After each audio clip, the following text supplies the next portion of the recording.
morning, gamers, and welcome back to Hellstormwargaming. I hope you're all doing well. My name is Mikey, and welcome to the morning news.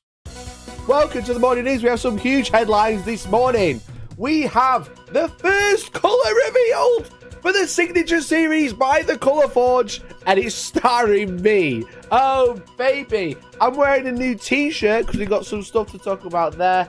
We've got some more layoffs to talk about. We've got some COD lobbies to talk about. We've got AI to dunk on. And we've got the soundest old man in the world. But welcome to the stream. Again, my name is Mikey. Let me know who you are, where you're watching from. You are my pirate radio presenters. Welcome to the Hellstorm Pirate Radio, where we bring all the news happening across the world. So let me know who you are, what's happening with you, or in your area, or something interesting you heard. Let me know. Welcome, welcome, welcome. I hope you're all doing well. It's an exciting day because I have top secret, as you can see, wrote by yours truly. I have the first signature series can in hand. Oh baby, oh baby. You might notice what color it is from where I've been spraying. That's right. If you didn't know, I've been working with the Colour Forge over the past couple of months. They're a great company to work with. They helped me a whole bunch out with the All-Stars event with spray paint for the terrain there. But yeah, I've been working with them for the past few weeks to design a colour to bring to their signature series. Now, the signature series has since had all of the creators unlocked, and they have a Kickstarter page, as you can see. I know we spoke a little bit about it Monday, but as you can see, they have a Kickstarter page that is up now, and they have me, Peachy from Peachy Tips, Pete the Wargamer, Midwinter Minis, Rogue Hobbies, Siege Studios, Tabletop Tactics, and Chapter Master Valrak, all working together on a signature series. Okay, which is very, very exciting. I think it's pretty sick, to be honest. I'm pretty hyped about it. But guys, you're probably wondering, what colour do I have? Oh, wrong one. What colour do I have? Well, I'll tell you if you all follow the Kickstarter. There's 20 of you watching, and there's 91 followers. Can we get it to 100 followers, and I'll tell you. Okay, it's free. All that'll happen is you'll get an email when we go live. If we get this to 100 followers, I'll show you the paint. I will show you the paint. You've already seen the spray can. You've already seen the can. As you can see, this is a sample can. It will have a label. This is a sample can. Okay. Can we get it to 100? Are you ready? 3, 2, 1.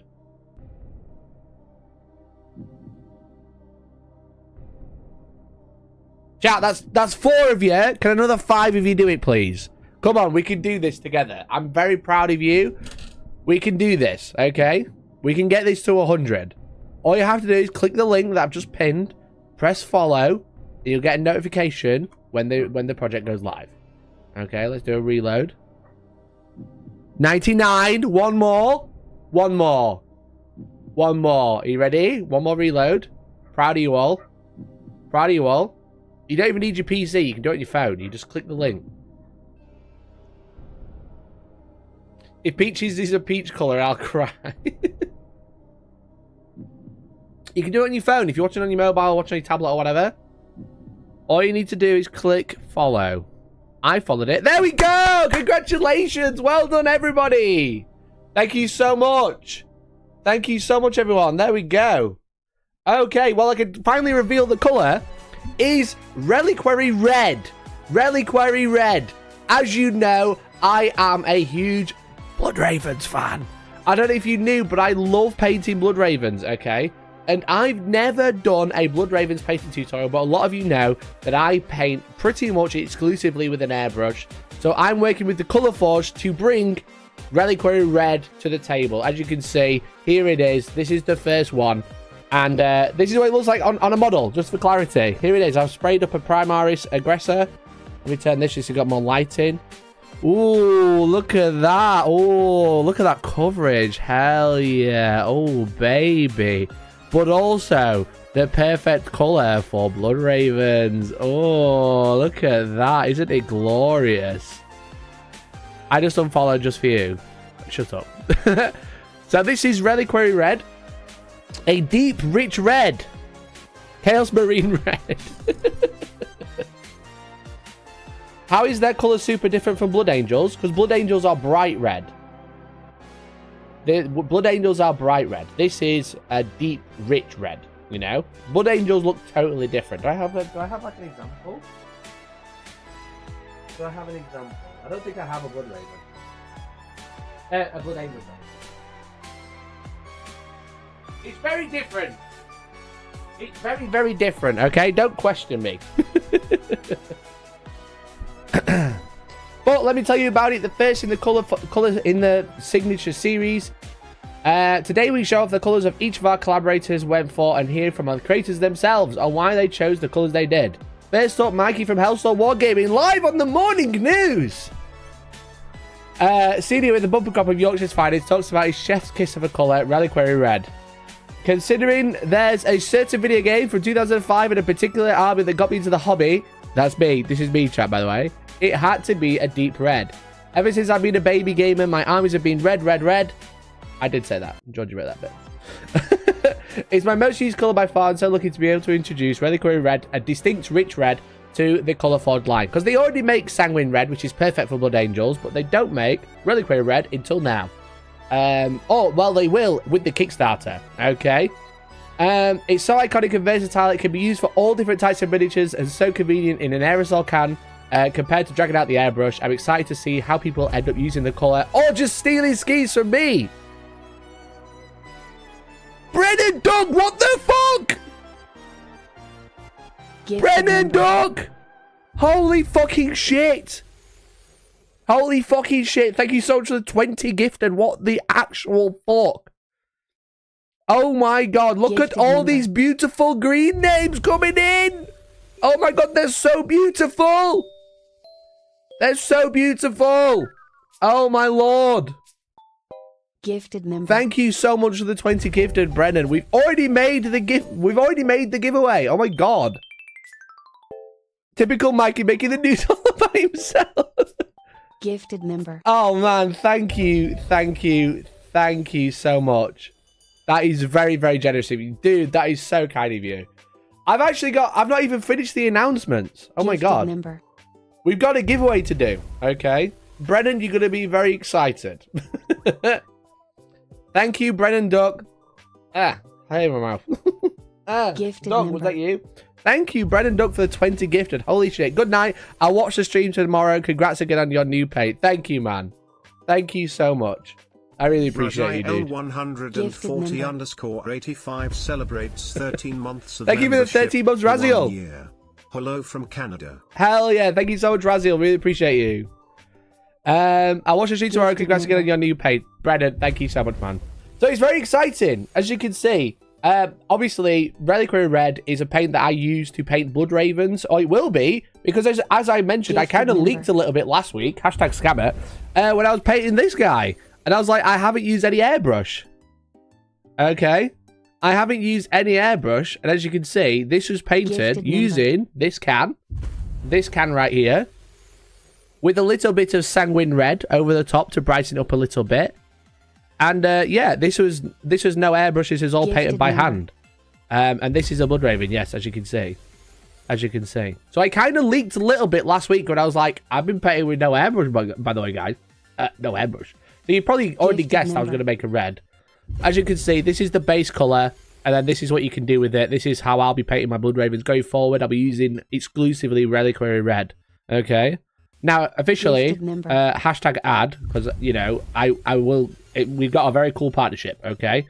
Me and Colour Forge, we do this now, okay? With our spray cans. We like to rub our spray cans together like this and make them touch. Okay? So, for clarity, you know, it's going to help me out for if you buy Reliquary Red, but also, holy shit, I've got my own spray paint. What the actual fuck? That is sick. That is cool. Actually, holy shit, goat moment, okay?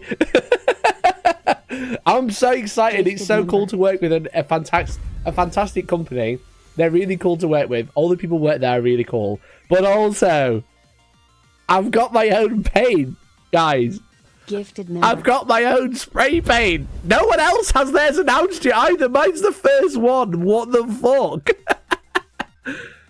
Oh, man. Gifted member. It's crazy. It's actually crazy. So I'm so excited. So, obviously, you can use this for Blood Ravens. The most obvious answers for this as well is also Word Gifted Bearers. member. It's a great colour. If you've used Corn Red or Gory Red by Vallejo, it's a very, very close colour match. To a point where I previously was airbrushing and I can't really tell the difference now I'm using this spray can. Gifted member. Knocking nozzles. Yes, I love to knock nozzles with colour forge like this. Thank you again for the 13 months, Raziel. Really appreciate you, bud. Thank you very much. How you doing? How you having a good time in Canada? Raziel140_85 celebrates 13 months of membership. Thank you so much, buddy. Hello from Canada. Is there a matching regular colour? So they don't do paint, like traditional paint as of yet. I don't know if that's in the pipeline, but currently they don't do paint line, but it is colour matched with things like the Corn Red, the Gory Red by Vallejo. They're like the two main ones. And I think there's a two thin coats line that is matched to as well. So it's basically, if you're using Corn Red as a base coat and using it through an airbrush, buy that instead, because you don't need it anymore. Okay. But yeah, so it's great for great for Blood Ravens. So the way I'll be doing a full painting tutorial, okay, to how to paint something like this. Because I've actually never done a Blood Ravens painting tutorial, even though my main army is Blood Ravens, and I've been making content for like 8 years. I've never felt confident doing a Blood Ravens tutorial because I've always wanted to do it justice, and I feel like I might be ready for it using this, okay, well, using the one with the real label on it anyway. So, but yeah, so Blood Ravens, Word Bearers, great example. Behemoth for Tyranid, is it? The red and blue one? Yeah, High Fleet Behemoth. Behemoth. This one. Great colour choice for it because it's like a deep red rather than like a super bright red. Red Corsairs. Great one as well. Red Corsairs, it's like a deep... It's good for those as well because you could do similar to how I do with Blood Ravens with like a sanguine red spray over the top. Tau, Farsight, and similar Farsight colours. Are they just called Farsight? I don't know what the actual like body of them is called, you know? Commander Farsight and Friends, the red ones. Great colour for them. World Eaters, probably a little bit dark because they're closer to Blood Angels in terms of colour. But if you want to do like a deeper red with World Eaters, you could definitely do that. I'm trying to think of other factions that you could definitely spray these up as. I'm trying to think of like, but it doesn't have to be because like there's like Storm, like Stormcast look cool in red as well. Farsight Enclaves, thank you. Mars, yeah, Mars for Admech could be great as well. Farsight the £7. I'll take 5, please, Miguel. You know my chest. Well, you know what to do. Use the link in the pinned comment. Sign up to the Kickstarter. Mine is only 1 of 8, okay? There are 7 more colours to be announced with 7 more creators working with them, okay? Emir Conglomerate. Oh, shit. Goated answer. Anything... Because, like, Blood Angels are obviously, like, quite a distinct red. Anything that's, like, a deep red is going to work well. You know? Like, Emir Conglomerate is actually, like, a great example. Because if you look at, like... They said Mephiston, but that's not Mephiston. That's been washed down loads. So you may as well have just started with Reliquary Red. You know? Any Tech Marine chapter, yeah, true. Any Tech Marine for any chapter. Because, like, they've got, like, a super deep red as well. So, like, that would be a great example as well. You could highlight with Mephiston Red rather than just painting Mephiston Red instead, and rather than having to go up to orange. Anything that you want a bit deeper, a bit warmer, rather than just, like, super bright red. This is perfect, okay? This is actually perfect. So it's super, super cool to work with Colourforge. Again, this is the first one. There's the if you click this link, you can see, look at that, 107 followers already. Look at that. Hell yeah. Look at that, baby. Will be perfect for my Blood Red Beastman army. Yeah, because basically this is like, because what happens is if you paint red, you have to highlight in orange. Like Blood Angels are a prime example. Paint them red, highlight in orange. Whereas this is paint them red, highlight in red, still read as red, rather than like, oh, a really bright orange, like hype red, you know? What's a Sam Han? Yeah, you could paint Samhan with them as well, the bikes, which would be cool. Again, highlighting, because essentially, I'll do a tutorial, but this is sprayed with Reliquary Red base. I actually started with a black and then did like a Zenithal of Reliquary Red, but like a heavy Zenithal. And then a really, really light Sanguine Red, which is close to Mephiston. Then I've highlighted it in Mephiston and Evil Sun Scarlet. That's how I paint everything. But I'll do like a full tutorial on how I painted this with the announcement and when the campaign goes live. That's my plan. I like to layer black on top of a deep red base coat, so it should be perfect for that. It would be perfect. Is Colour Forge available in the US? Not currently, but I know for a fact that they want to, like, that's like their next step, okay? Because they're a small company, like, based locally. They're based in Sheffield, okay? They're like a team of, I think they're like a team of 4, maybe 5 tops. So they're only a very small company. But they're like making big waves because there's no one else in the market who's making spray paints like they do. Like for like tabletop anyway. Like people make spray paints, but there's no one making spray paints like for models that are primers as well as like base layers. Because this is like straight onto grey plastic, by the way. Because a lot of the things that happen with Games Workshop spray paints is people used to have to buy Chaos Black and then spray them over the top. These have been formulated so that you just spray them onto plastic. You know, and it's like a hard wearing, you know. Oh, hello there. Please buy my paint. You know, so like this isn't any spray paint. Now with this one I did, but purely for the tone. But this is just sprayed onto grey plastic. I literally built this last night. So will there be a pink spray? I cannot say. You'll just have to keep an eye on the announcements on the Colour Forge blog. As I said, mine was the first one to be announced. But I'm sure they'll be announcing more. Look at this fucking handsome devil. Look at him. Look what you made, chat. Look how happy you made me.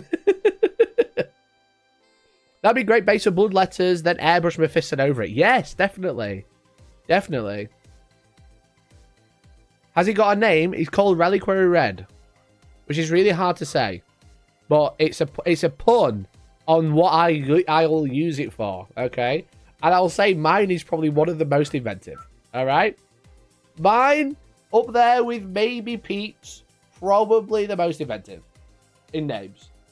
Because mine's illiterate, just like most of the Colour Forge line, which is great. It's alliteration, we love that. But also, it's not just name paint. But you'll see. I'm excited. So, shout out to the Colour Forge for making my dream come true and have my own spray paint, which is, I love spray paint, okay? It's so convenient, it's so handy. It's also the most stolen colour. Funny that. Funny you should say that, because there was another paint that they don't make anymore, and now they make Reliquary Red. So, sign up to the Kickstarter if you haven't already, okay? Illiterate or alliteration? It's alliteration. Shut up. It's alliteration. Did I say I was illiterate? I am a bit. Which is not going to go well for my meeting later. Anyway. The other thing, chat, is you might have noticed the t-shirt I'm wearing. Have you noticed the t-shirt I'm wearing? Maybe. Maybe you have. Maybe you haven't. Maybe I'll stand up and do a little twirl. Do you want me to dance in the chat for you? Do you want me to do a little twirl? Are you ready? Are you ready? Play the Legend of Zelda reveal music. Da, da, da, da. Can you see? Whoa, what's that on the back? Warhammer Skulls 2024? Holy shit, bro, that's so sick. Because Warhammer Skulls Video Game Festival is 2 weeks away. It's 2 weeks away. As you can see, on the 23rd of May, Warhammer are doing a big reveal for more video games. We love video games. I'm a gamer, baby. And to celebrate, along with the t-shirt, they sent me another box. You might remember, last year, almost to the year, OGs remember, I was sent a box, and then I streamed Bolt Gun for 17 hours straight, almost. I had to sleep in the middle of it. But I streamed Bolt Gun for like 20 hours. So they've sent, but now they've sent me another box. Okay. Now, before I open the box, they also sent me a letter. Okay. Now I'm gonna hold the letter over here so you can't really read it. But essentially, it's like, you know, we've got this NDA. You know, you can't reveal until Tuesday. That was yesterday, so we're all good here. But also on the back, there are loads of codes for games. Okay. There was loads of codes for the games, right? And I'm like, okay, cool. There's loads of codes.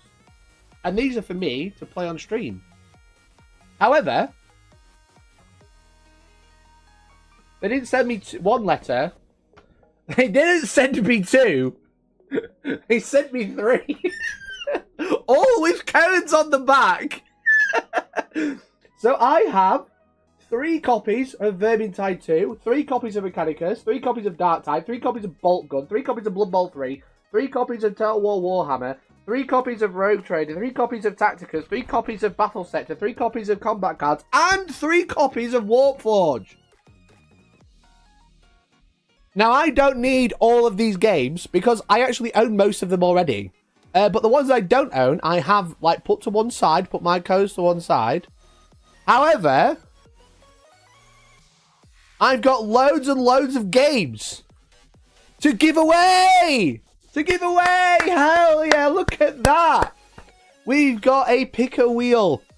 So now, instead of just giving away Hellstorm dice when we hit the giveaway goal, as you can see, now you have a chance to win all of these games, as well as everything inside this box, including the best piece, the pièce de la résistance. But now there's one thing that I want to keep out of this box, the rest I'm giving away. Okay. Who needs the games and we need more orange paper? Now, I don't want to let you down, but the paper's black. Orange is the old black, as they always say. But yes, as you can see, the paper is in the giveaway. So if you'd like to win some paper, you could win. Okay, what else do we have? What else do we have? The paper's in there. We also have some stickers. Who won the stickers last? Was it Des last year, I think? Or Bam, maybe? We got some Warhammer Skull stickers to give away, which is very cool, very epic. Okay. We have some Blades of Corn dice. Wow. Ooh. Don't blame me. Maybe I want to cut my cork back in the wheel. I've not seen you since I've given you the cork, or I forgot it once, maybe. We have a Gut Rippers paint set because Age of Sigmar 4 is coming out. Wow. I saw a video of, like, clearly someone who doesn't play Warhammer, does play video games, who'd been sent one of these, and they were painting them on the sprue bare plastic, and it made me cry. So don't do that. Well, they were painting the gut Rippers. I won them and never claimed them, so he gave away an All-Stars raffle. There we go. See? Always giving. Just giving, they should call me. What else do we have? We have more paper! Wow! More paper! Wow! Now, there's one thing I want to keep, chat. Are you going to let me? Are you going to let me keep this? Because, one, they sent me a little plushie. As you can see. They sent me a little plushie boy! A little grot. Which I think is very cool. Very epic. As you can see. I think it's because of... Oh, yeah, the Spanner grot from Darker Squadron. Which is very sick. Very cool. I would like to keep him. But if you say I'm not allowed, that will be okay. But there is one that I will be keeping. Because they just so happened to send me a Joy Toy figure. And I've always wanted a Joy Toy figure. As you can see. And you'll never guess who it is. Chat, have a guess. It's a Joy Toy figure. Have a guess who or what it is. Considering me. Is that a female girl? got retconned. He's got a little paper spanner. He's got a little paper spanner.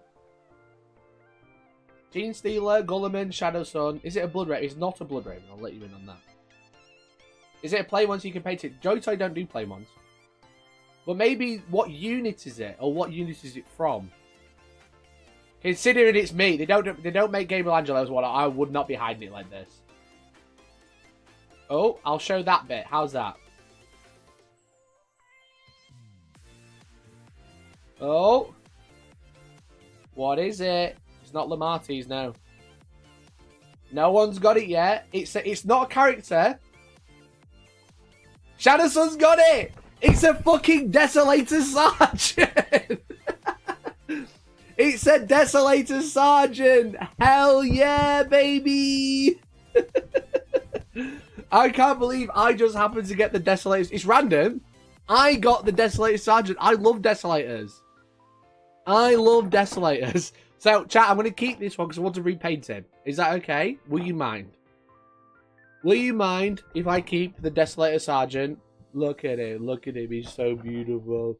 He's so beautiful. He doesn't have the Wenger launcher. Yes, he does. That's the Wenger launcher, bro. That is the Wenger launcher. You silly boy. No, I'm not allowed. Okay, sorry, Jack. So I might repaint this. Can you repaint him in nerve colours? I'll paint him as a Blood Raven. Get rid of the blue. The blue is cringe. Shall we open it up and have a look? That is everything in the box. But before I open it, we'll do a giveaway in a minute. From now on, because I have so many prizes, okay, I'll be doing a giveaway on Nightbot as normal. As you've already said, type a keyword. Anyone can enter. Channel members get 10 extra entries. And we'll spin the wheel, okay?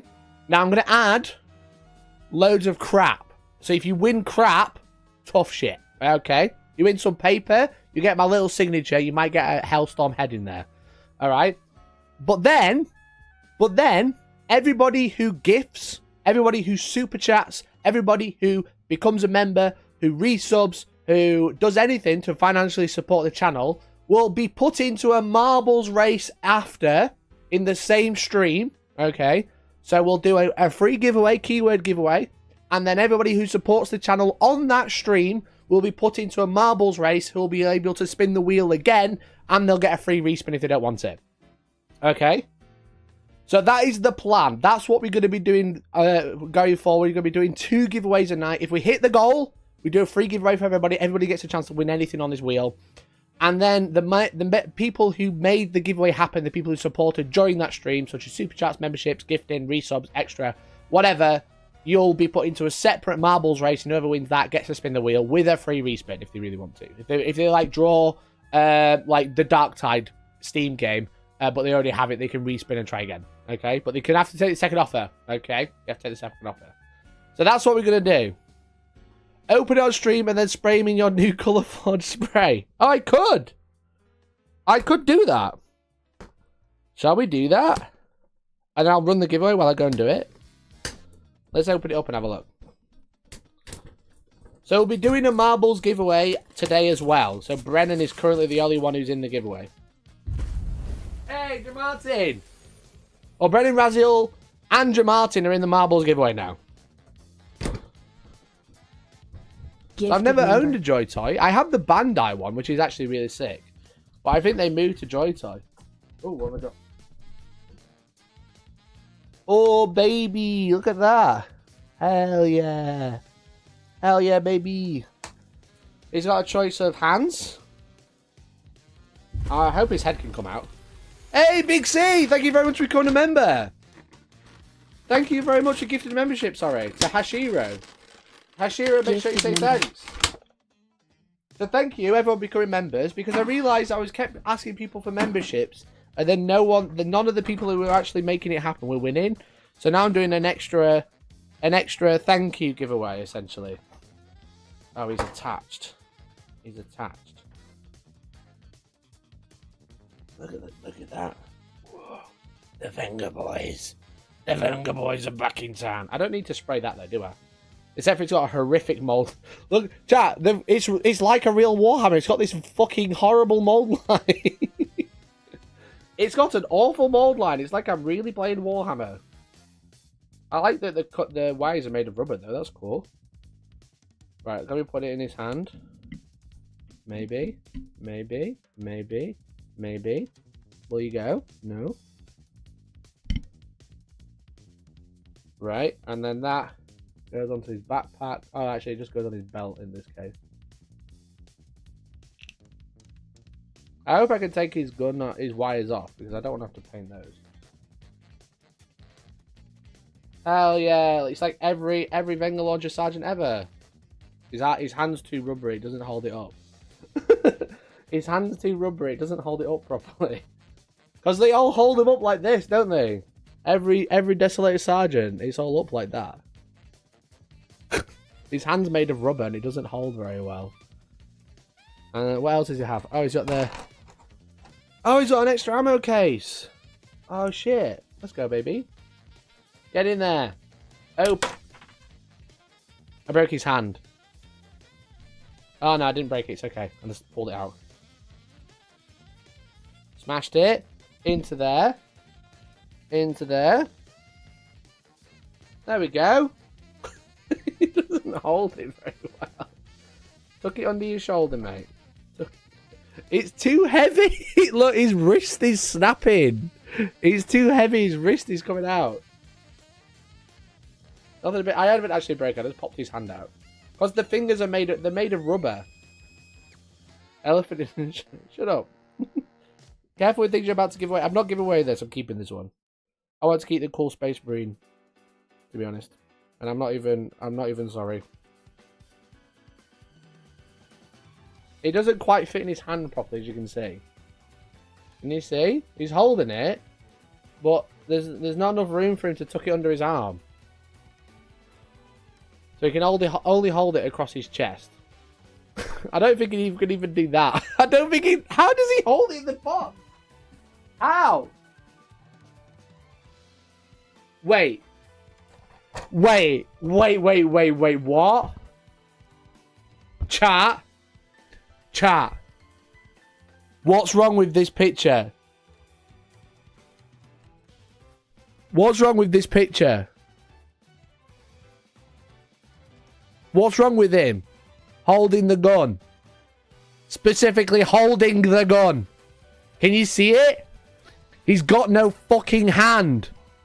He's got no hand.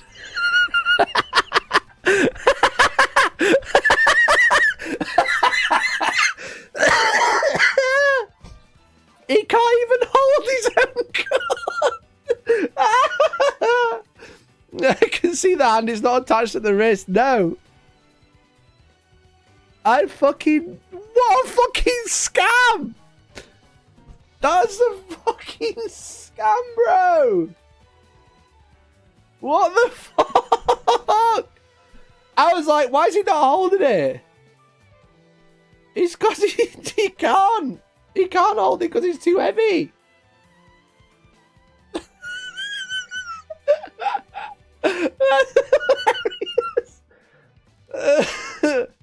Just how you always manage getting a joint on. Yeah, getting scammed. Great time. Right, I'd have to blue tack it. I'd have to blue. This is shit. This is so bad. Why can't he hold his own gun? What the fuck? That's such a scam. Oh, Joy Toy Man, what's going on? The paint job's great, if that helps. And the model's cool, if that helps. But what the fuck? Right, how are his shoulder pads attached? By a little rubber thing. Can I take it out? Can I take his shoulder pads off?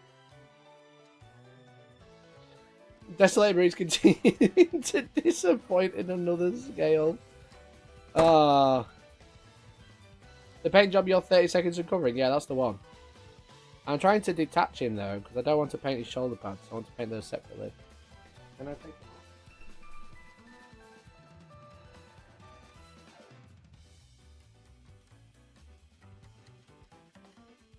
I think it's made of rubber. Oh yeah, it's like a little rubber thingy. I could just glue them on though, right? Chat, it's a shit model anyway. Let's just take it apart.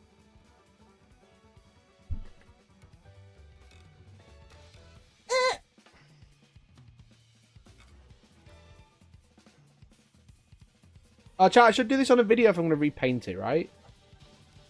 Shouldn't I do this on a video? Shouldn't I do this on a video? I'm going to do it on a video. I'm going to save it. Seconds of disaster. I've already kind of cut his shoulder pad. His shoulder pad is already hanging off, as you can see, because I've cut it off. It's like a little rubber tab that holds him on, which kind of makes sense. Right, if I'm going to repaint it, I'm going to do it for a video, so I'm not going to do it now. Sorry if I scammed you. But that would have been a great idea. Then his gun goes down here, I think. Where does his gun go again? I can't believe there's no fucking picture on the box. That's crazy. There's no hand on the box.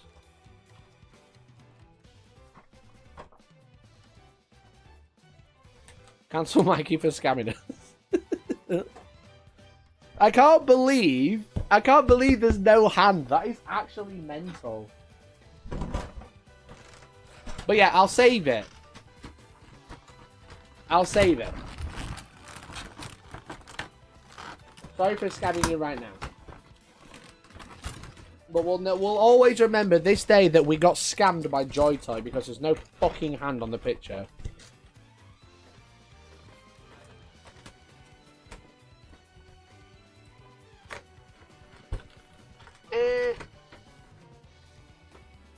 At least now you know all these models don't have hands. They probably don't. I can't even close the box up. Probably because it's a scam. Probably a scam box. Right, that's going up here somewhere.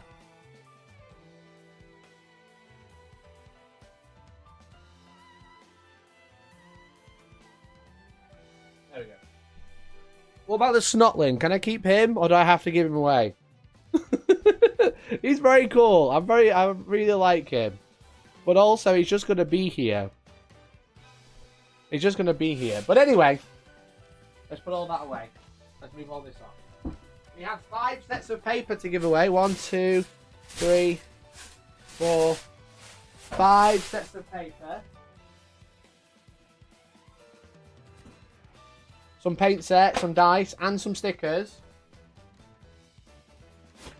We've got to make sure we've got 5 bits of paper on there ready. Need to balance a Snotling on the Vault guy's head. Great idea. I don't think he's going to stay, but he might sit on the hair there. Hell yeah, dude!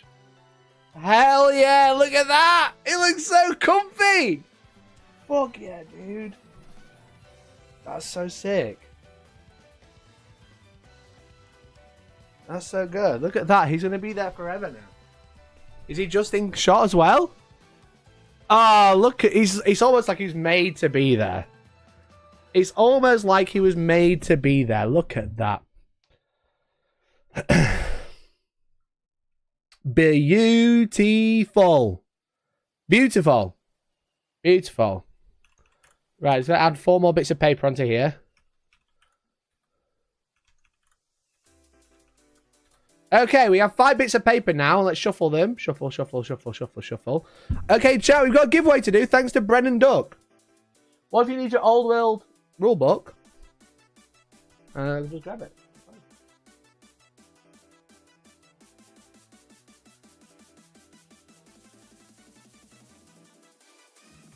There it is, as you can see. Yeah, I felt cocky doing that. Did you see that? I was just being very careful. I can actually access every single book. Ooh. I can access every single book one at a time. And I'll never need more than 1 book because I've only got 1 set of eyes. Oh.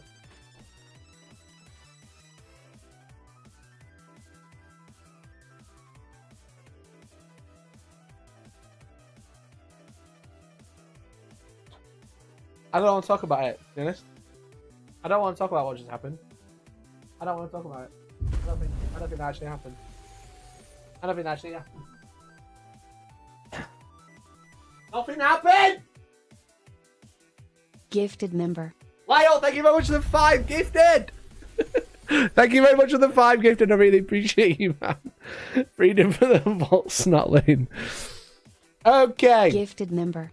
Okie dokie. Okie dokie, okie dokie, okie dokie. We have a giveaway to do. What keyword shall we have today, chat? Scam? Gifted member.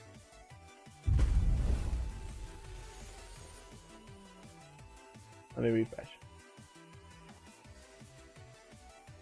Is it a scam today? Gifted member.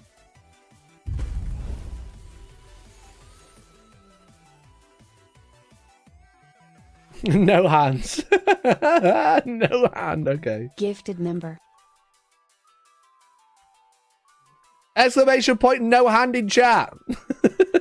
Exclamation point, no hand in chat for your chance to win on the Wheel of Doom. As you can see, there are approximately 35 prizes to win. Okay. There are 35 whole prizes to win. As you can see, type exclamation point, no hand in chat to win. And this is for everybody to enter. So if you are a viewer, if you are a member, if you're a gifter or anything like that, please feel free to enter. If you are a channel member, you have 10 more chances to win. And then afterwards, we'll have a marbles race for all the people who have donated. At the end of the stream, we'll do another race. You can win even if you're not here. I will try and contact you on Discord. But you won't be able to do your free respin. Okay? You won't be able to do another spin. So that's the plan. That's the plan. Okay? Giveaway now because we hit the giveaway goal. At the end of the stream, we'll do a marbles race. And whoever wins that will get another chance to win. That'll be for the people who have gifted, who become members, who have super chatted, or whatever, or resubbed, anything like that. If you show up in my viewer activity tab, as you can see, if you show up here, you will be in the giveaway, okay, in the second one. But today, right now, what's happening now is you type exclamation point no hand, and you'll be in to win a free prize, okay? Unironically, Mikey, if I win the black paper, I'm going to need you to take it out back and spray it with Colour Forge Convict Orange. You know what, Jace? Deal. Deal. All right? Deal. I will spray it with Convict Orange. I only have a bit left. I'll use it on spraying the paper. I think... Wait. Yeah, hold that thought. Hold that thought. Because...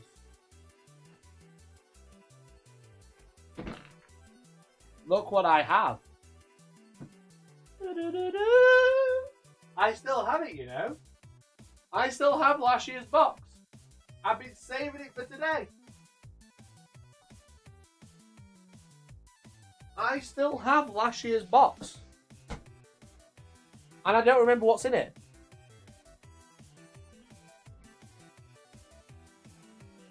Oh, scam! I thought I had some. I'm so sorry. Which one shall I keep? The orange one? You got scammed. I'm so sorry. I thought there was orange paper still. I thought I had some left. I don't. This is where I keep all my fancy boxes. I'm probably going to replace the Leviathan one now and replace it for the school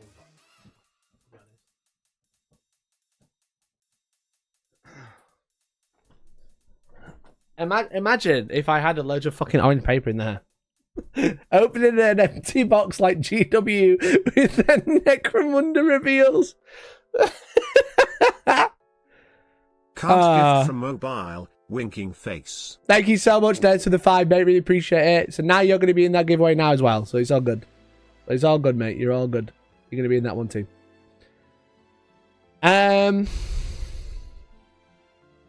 But yes, I'll spray the paper orange. How's that? But yeah, it seems like you still can't gift on iOS. They don't even like try and make it more expensive. You just can't gift at all. It's really shit to be honest. Is the Colour Forge Kickstarter live? No, there is a wait page though. So if you click the pinned comment, you can follow the page. And when it does go live, you'll get a notification. You'll like get like pre-backer support and stuff like that. You'll get like a notification as soon as it goes live. But they're going to be announcing the colours over the next few days and then announcing the date soon. But it's soon. It's very soon, okay? Like within a couple of weeks soon. You can on other channels. Well, I don't know why you can't here.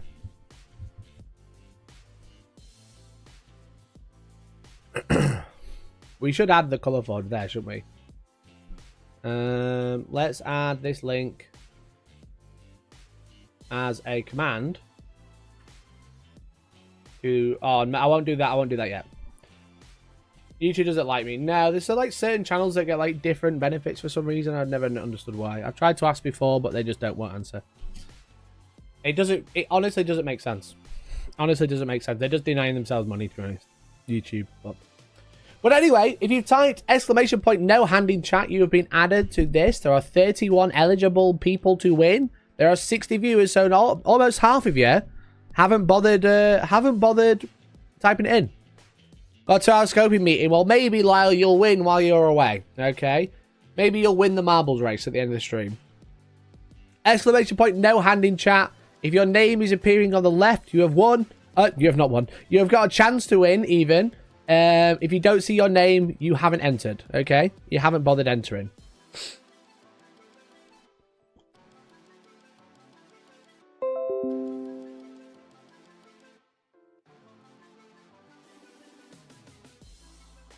There we go, that's better. For some reason it wasn't updating. So, let's go. Barradin, Bewildered, Big C, Billy, Carl, Colin, Conger, Daniel, Datsun, Diawag, Frozen Howl, Gangsters, Gaz, Hale Vec, Hatman, Jace, KRDM, Lord, Lyle, Martin, Jamartin, Martin, Merc, Modcenary, Nige, Papa Pariah, Fat Chance, Arfram, Saltism, Terminator, The Lone Wolf, Vorpal, Woodim, Shadowsun, and Anime Man, who did win on Monday. He's got some dice on their way. But now's the time. We're going to do the draw in 3, 2, 1. Congratulations to Nige! Congratulations to Nige. You've just won. You've just won. Nige, are you there? Nige, are you there, bro? Nige, come and say hi. Well done, Nige. We've got an important moment for you now.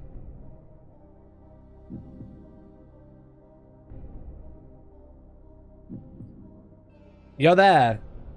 Are you ready to spin the wheel? Are you ready to find out what you've won? All I need you to say is spin that wheel.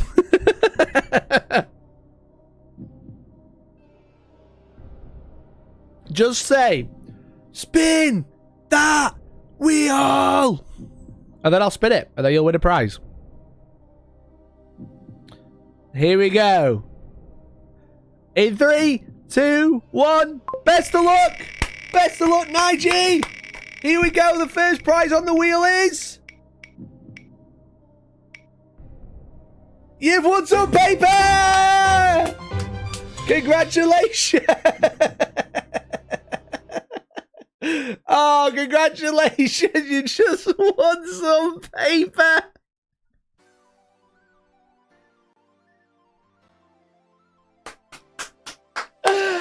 Let's go!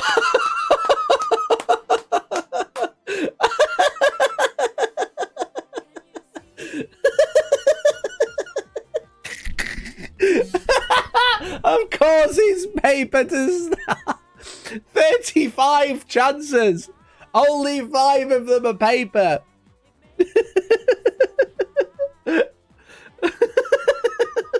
odds of winning the draw than getting the paper on the wheel must be slim. Exactly. Congratulations, Nige. Please drop me a DM. Just a quick one. Where are you? Are you based in the UK?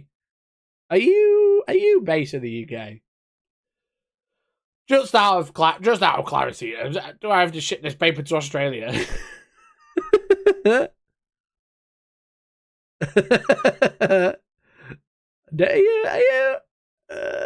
You are in the UK. Oh, thank God! Thank God! Oh man, well done. Drop me a DM on Discord. Don't worry, there will be more prizes, including the paper. Well done, mate. You just won some paper. Now there are only 34 prizes to go. Okay. I will slowly add more prizes back in, but I'll keep adding dump as well. Dump prizes. Imagine winning Total War Warhammer. It's Total War Warhammer 3. It's not the first one, it's the third one. Okay, so that's the free giveaway done. If you'd like to win a prize nonetheless... Did I close Nightbot? I didn't. If you'd like to win the prize nonetheless, everybody who becomes a member, gifts a member, resubs, super chats, anything like that will be entered into a second giveaway at the end of the stream, which will be a marbles race. Okay, can we enter Kansas time? Not just yet. Not right now.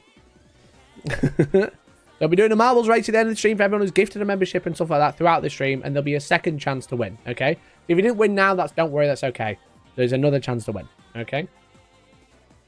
Alright, so we were talking about Warhammer Skulls. Let's see what they've got to announce, shall we? Let's see what they've got to announce. Papa, thank you very much for the gifted.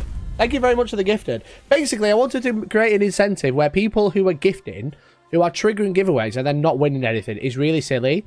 So what I'm doing is giving a second chance for everyone who becomes a member, gifts a member, etc. Who helps trigger the first giveaway, get a chance for an exclusive giveaway afterwards. Okay, so it's free to enter enter the free one, but basically there's a second draw for everyone who gifts a membership during that stream. All right, that's essentially what we've got. That's what we've got. But yeah, there's a Warhammer Skulls event next week, and they've announced a trailer for it. So let's have a look.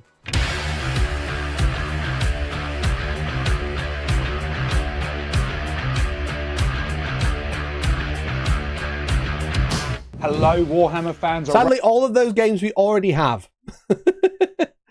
Sadly, all of those we already have. Okay, no new games announced. Around the globe, Rahul Kohli here to let you know that the Festival of Warhammer Video Games is back and it's better than ever. I'm also honoured to be returning as your host for this year's Warhammer Skull Showcase, which is kicking off real soon. On Thursday, the 23rd of May at 5 PM UK time, 9 AM US Pacific.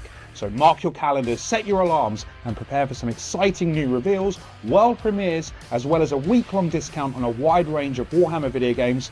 And who knows, there might even be something for you Bolt Gun and Space Marine fans out there. Oh God, am I gonna have to play Bolt Gun again? Are they gonna announce Bolt Gun DLC? Hey, Vectron, thanks for becoming a member, bud. Thank you very much. Bolt Gun 2. Oh, imagine if they announced Bolt Gun 2. Chat, what would happen if they announced Bolt Gun 2 or Bolt Gun DLC? Do I play it on stream? Do I play Bolt Gun on stream and try and play it in one go?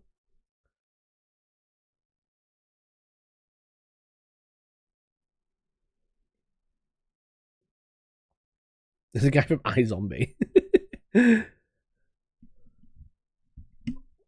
Space Marine 2's in September.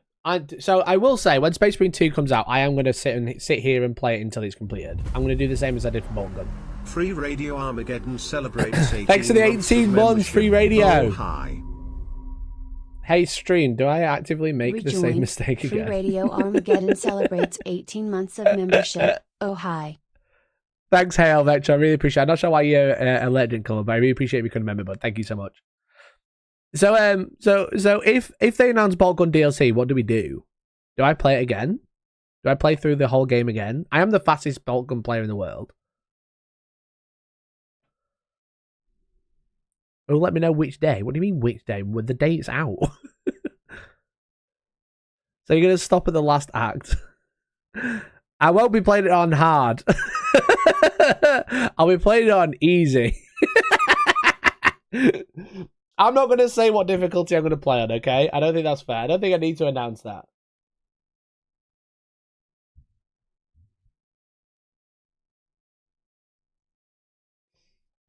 I can't do that.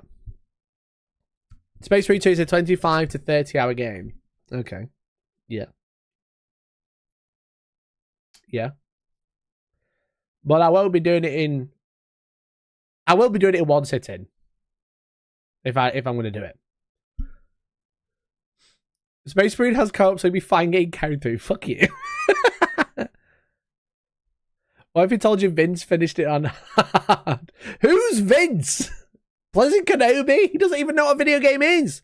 It's not made of card and worth £500. He doesn't care. But if there is new Bolt Gun DLC, that would be actually pretty sick. Because I did really enjoy it. I did really, really enjoy it. But yeah, just to let you know, chat, if it does come to it, I will be streaming Bolt Gun until it's finished. I will be streaming Space Marine 2 until it's finished. And I'll probably be setting up a bed there, okay? I'll probably be sleeping on stream at this point because I'll be playing Space Marine until it's done. How's that sound?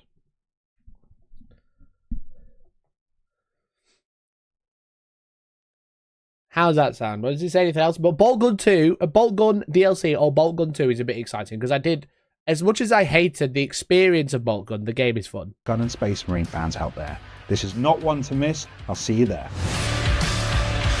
Okay, not said anything else. But they're not said any new games. They've not announcing new games though. They're saying there might be something for Bolt Gun.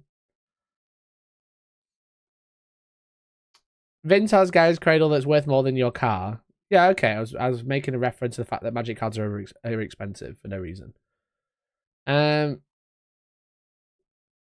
announcements from Warhammer 40k Space Marine 2 and a Warhammer 40k Bolt Gun to look forward to, plus even more news and reveals for Warhammer Road Trader, Total War Warhammer, Blood Bowl 3, Tacticus, Battle Sector, Warforged, and Darktide. I wonder how much is just DLC though.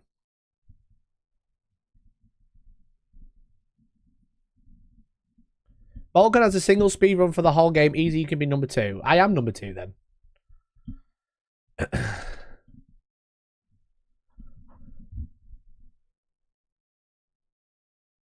Day 35 of Space Marine 2. I just can't get past this level. I'm sick at gaming. Have you seen me play fucking Helldivers? I'm sick. I'm so good at it. Warhammer 3 just got new DLC. That's what I'm confused about. Warhammer Total War just got DLC. So why are they announcing... What are they announcing? Are they just showing it off? I don't understand. But Bolt Gun DLC would be kind of hyped, to be fair. And Space Marine 2 reveal finally would be good. Because I keep just getting more videos about Space Marine 2 and I can't tell if they're actually real or not. All gameplay and video were played and recorded, edited by me. But then again, he has a trailer at the end of the video. So I'm just a bit like, no, you didn't though, did you? But yeah, but also now I actually own Total War Warhammer 3. And I always wanted to upgrade my computer so I could play Total War Warhammer. Because I played it when it first came out on Game Pass, which is really sick. But my computer kept struggling with it. And now I've upgraded my computer. It might actually play well. So I might play it. Finally. I know it's been out fucking donkeys. But Bolt Gun's a sick game. Warforged, I actually really enjoyed Warforged when I played it at Warhammer Fest. Darktide is good. I just think Helldivers does the multiplayer loop better. But I actually really want to play some Warhammer games now. So what shall we play? Should I play some games this morning? Should I play some games this morning? I'm tempted to play Bolt Gun again.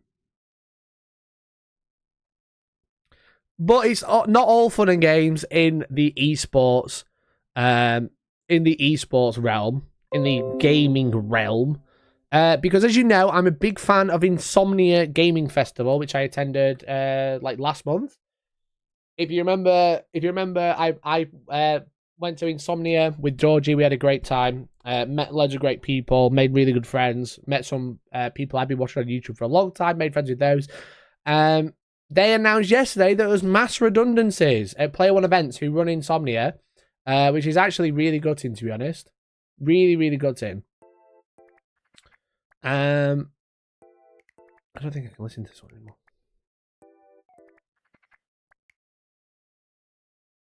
So they say staff at Player One Events, the UK-based organizer of Insomnia Gaming Festival, has been made redundant. Several sources close to the situation have been in contact with Esports News and say all staff have been let go today. So I don't know how many staff, but it just says all staff have been let go today. The company is owned by Supernova Capital, which bought Insomnia and Player One Events from UK retailer Game in 2021. Because obviously Insomnia was set up by Game originally. In 2022, Neil Gatefuzzle was announced Player One Event CEO. And we were told that Insomnia founder Craig Fletcher left in 2023. Craig is now COO of Game Eye, chairman of Footwiz and Pickerwiz, and also focuses on investment and other work. Supernova Capital has several subsidiaries and listed on Companies House. Group Financial Controller Nicole Avery and Group CFO Christopher Sharp have both resigned from these, while co-founder and CEO Paul Wedgwood is the only director currently listed, which is pretty wild. It sounds like a lot of the staff have been dropped, all resigned or been made redundant. they haven't made any comment, but there's a community of former staff, people that I worked with, for example. But Phil Crawford, former marketing brand manager, has been made redundant. Tashnar, who's basically the community lead, a partnerships coordinator I worked with really closely, has been made redundant, which is really, really shit. It's actually really brutal because the day before she's made redundant, she retweeted. I've just got to show you. I've actually just got to show you. I'm not going to try and explain this. I have literally just got to show you. It's fucking brutal, honestly.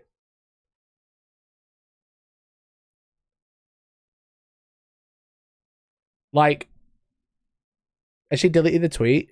No, she hasn't. So 2 years ago today was my job interview. Okay, 2 years ago today was my job interview.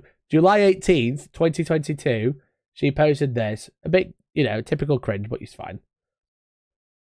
So she updated her bio saying, cool person. Okay, haha. Well, more importantly, she changed it to partnership manager at Insomnia or Player One events. And she tweeted that on May 13th, and then the day after, she was made redundant. Like, you can't even write it. That is so fucking actually so brutal. Actually fucking awful, to be honest. So, like, I've worked with Tasha for a couple, basically this year. We started working together this year because I went to, as a creator for the first time this year. And to see that was fucking awful. Absolutely awful. So, but she's not the only one. Rachel Dickinson as well, events coordinator, has been made redundant. Sadly, today was my last day with Play One events, and I've been made redundant. This job was a big life goal when I decided to go into events. I can't thank people enough that gave me a chance. I love my team. Jesse Raider worked for Insomnia as well, also made redundant. And everyone just like obviously upset. But also, at least you've been there 2 years to get redundancy pay. Well, yeah, true. But also, people who worked at Insomnia haven't been paid yet. So, Esports News also sounds that several freelance staff/contractors from the recent Insomnia 72 have not been paid, including Nathan B, who wished to remain anonymous. Others who wish to remain anonymous. So, they haven't been paid for their work for being a DJ. The founder of UK Sports, Into the Breach, has also said he's owed money from an esports tournament. Already paid deposits for our booths at Goose House, owed 10k for a tournament win. Shall be interested to see if we get anything back. Really rough situation, man. Insomnia was the event of year for UK gamers. Josh Drive Hayes has also not been paid for his appearance fee. Many performers, including myself and Session Zero, have still not been paid for the last Insomnia. Is pretty brutal, to be honest. So it's really sad. It's really sad. I don't know if they'll continue to run events, because I imagine they will, or they would have just closed the company. But to see so many people made redundant and not be paid for the last one, it's put like a really sour taste in my mouth, to be honest. It's really, really gutting. It's just really sad because it's a really cool event. I've met a lot of cool people there, met a lot of brands there, and it's like, I think it's a really good way for, there's like not many other like gaming events in the UK that are like about video games. Like there's loads of events in the UK about everything. There's loads about Warhammer exclusively, but like about like gaming festivals, I don't think there's that many. And I think Insomnia is like a pretty world-renowned event, and it might be going the way of the dodo, sadly, which is really sad. Really, really sad, because I really like it. I really like it there. So, have they gone bankrupt? They've not gone bankrupt. They've made loads of people redundant. Loads of people have left. So there's something big happening, clearly. But it's just another one. Last week we spoke about Microsoft making loads of people redundant. Now gaming festivals in the UK have been making people redundant, because I think a lot of people a lot of companies enjoyed the COVID bubble, and we're still feeling the repercussions of everyone over hiring, essentially. You know, like people were like getting companies are getting ballooned of like how they're just making loads of fucking money in COVID, and then people like over hiring. The hype was there, but now things are returning to like normal levels, and all the companies are like starting to settle. But everyone who's like got a new job there or moved around is now suffering because they're the ones being made redundant, you know?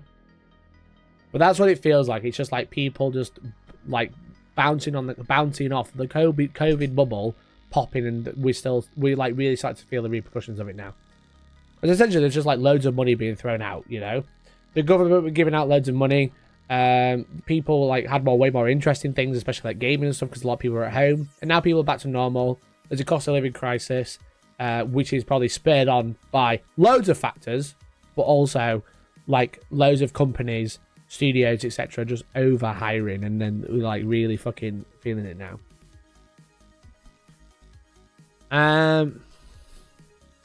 I remember so many gaming expos in the UK in the past. They all just vanished eventually. Yeah, it's really sad. It's really, really sad. But it just feels like there isn't any anymore. There's like in Sodom, and that's about it.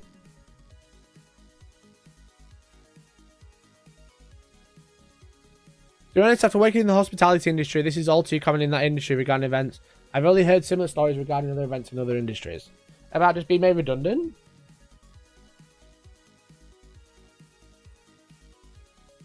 EGX. Is EGX what's EGX? Even E3 doesn't run anymore, you know what I mean? Oh, it's one in London. Okay. It's always fucking London though, isn't it? I never heard of EGX.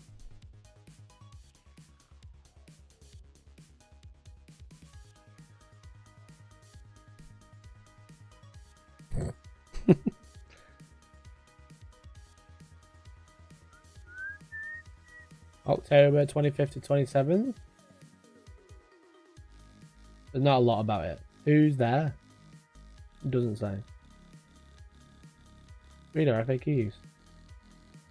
There's not a lot happening. There's not a lot happening. They have one in Birmingham, if I recall. Are you sure it's not Insomnia you went to? Because that's at the NEC in Birmingham. Okay.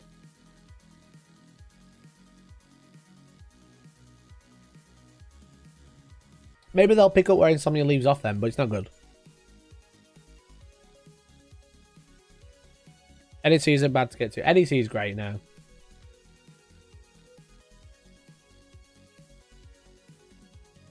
London is a man. I hate London. Can't stand the place.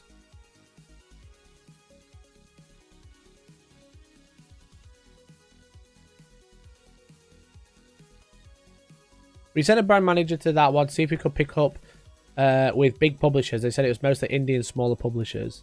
Interesting. Insomnia was a nice mix, I think. Insomnia had a nice mix. It had like a Tekken stand, Escape from Tarkov, and then it had like loads of smaller independents.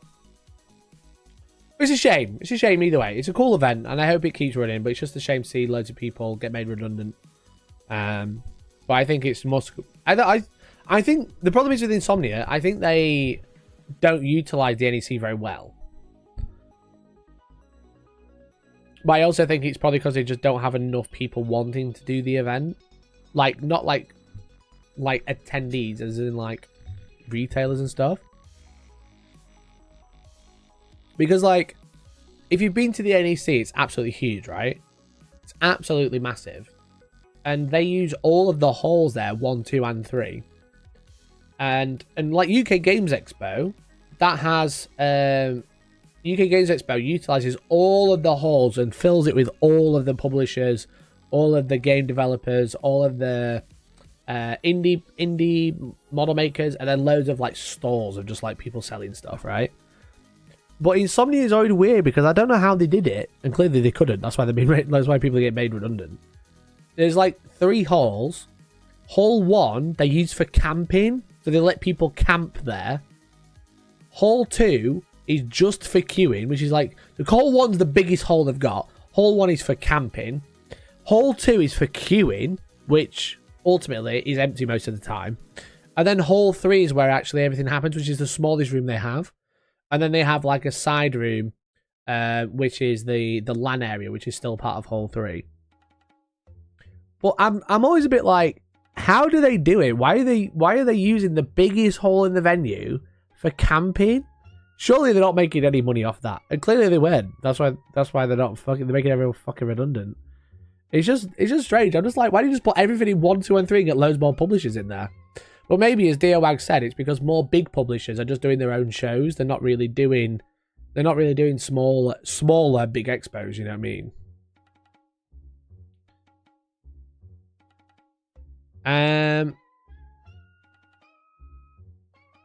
It used to be at Earl's Court, then they switched to NEC when that closed, but then moved back to London and couldn't be arsed anymore.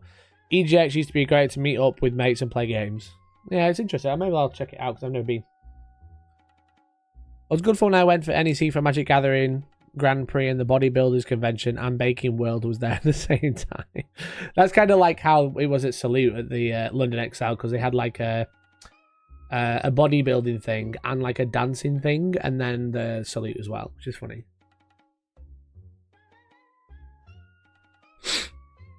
Camping inside a convention sounds cool though, more so if it's no fee. Well, it's kind of like, you can say, yeah, it's in a convention, but it's just in a hall, you know? So it's just weird. I'm just like, why just let people get a hotel? Salute with the CrossFit. Yeah, exactly. I had CrossFit, did it? Which is funny.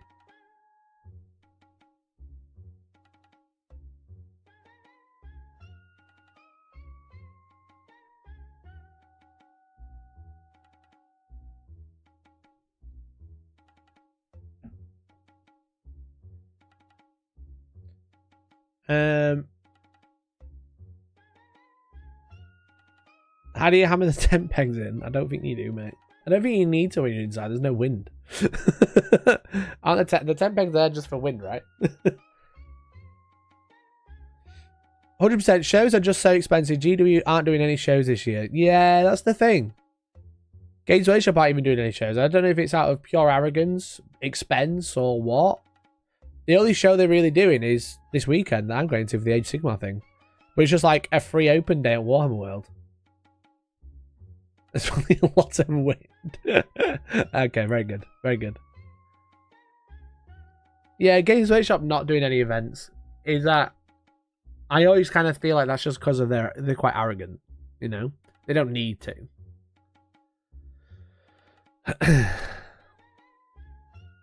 But is it because of the cost? Like after Warhammer Fest last year, I felt like they were kind of running away with their tail in between their legs. But it might just be because they're like, they can't be bothered. You know, like why do we need to do that?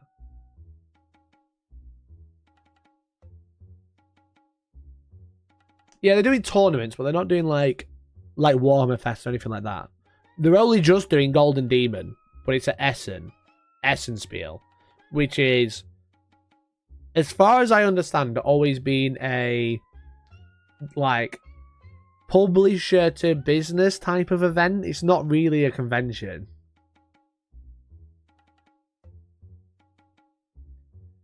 You know?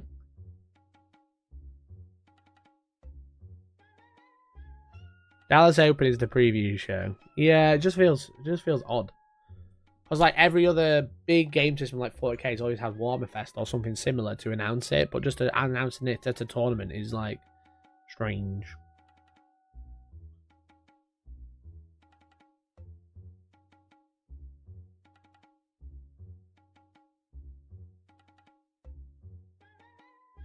Warhammer Fest is kind of pointless, but that's more the fault of not enough stuff set up rather than anyone actually there. Yeah, like Warhammer Fest on the face of it was a huge success because they had so many people going. But then there was just nothing for those people to do. That was the problem. I think the problem is with an exclusive fest like Warhammer Fest is that if you're not playing a tournament, there's not much to do. So they need to make it so there's more to do. Because people buying 3-day tickets to go stand in a queue to try and play 10th, and then spending the next day in the queue to play a mobile game was a bit brutal. It's making me tense. It's just Animal Crossing, bro. Got bills to pay.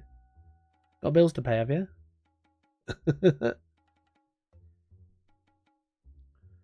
Probably a money thing. I can't imagine they made much on Warhammer Fest for the effort it takes to put on. Yeah. It's just like... excuse me. They invite all these YouTubers. They could have done like a YouTuber Q&A. You know? They could have put on... Like, they had those, like, their painting area things, but it wasn't big enough.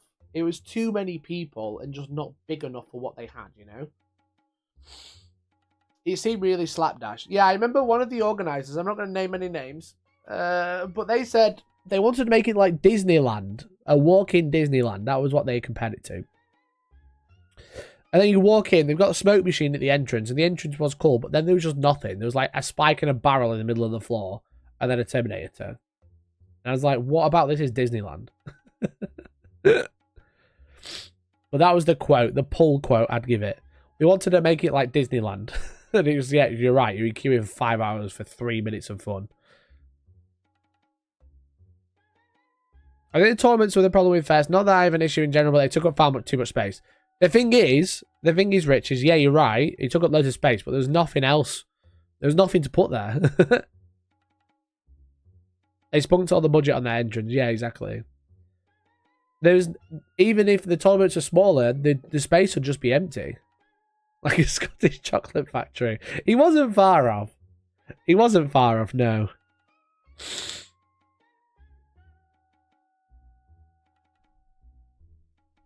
Disneyland or Willy Wonka experience.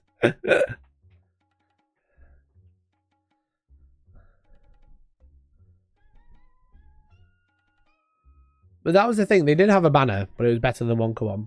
But yeah, like, even if they got rid of the tournaments, you know, or just made the tournament small, the tournament area smaller, there was literally nothing to put there. They don't have anything, you know. The copyright claims make them like Disney.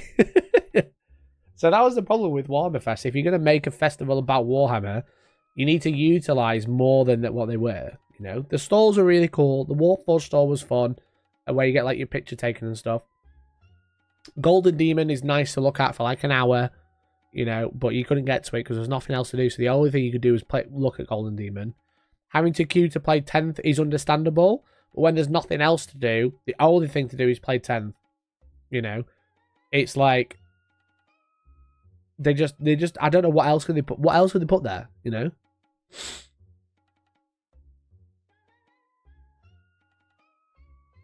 It was weird being at the event and having to watch the reveals on the show on a tiny TV in the main hall. Yeah, that was also silly. Like, why have the TVs if you can't hear it, you know? There's a lot of things that they just didn't think about, I think, and then oversold it. I think if they sold, like, a couple of thousand less tickets, you know, they probably would have lost money or made less money. But I think it would have been a more enjoyable experience for everyone there. Because now when you think of Warhammer Fest, you just think dog shit. You know, rubbish, boring. Nothing to do. Overpriced. No to do there. But I think they could have done a lot with it. Maybe they should hire me to be the events manager. I'm very good at running events.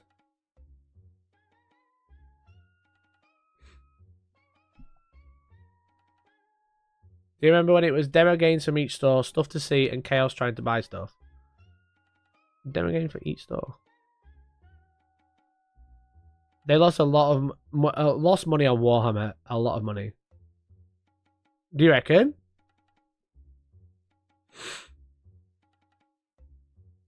Do you reckon they lost money?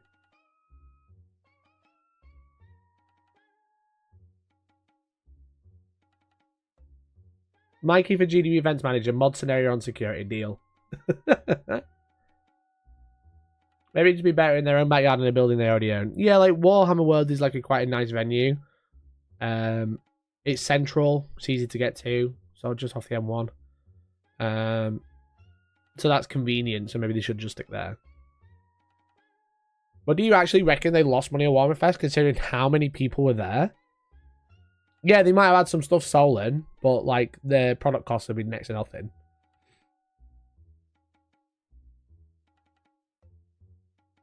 Warhammer World is pretty small. Yeah, Warhammer World is pretty small. As they move more and more, the thing is they try to keep everything local, so they just keep buying more and more buildings. So they can't really expand the venue because they need to do more production there. So yeah, Warhammer World's a bit small, but they could have done one in Nottingham, so they didn't have to travel everything to Manchester. You know? But just in general, just like, I don't know, just weird. I'd be surprised if they lost money on Warhammer Fest. They lost reputation. I wouldn't say they lost money. But I don't know, I've not seen the books. All I know is a hell of a lot of people there and a fucking just not a lot to do.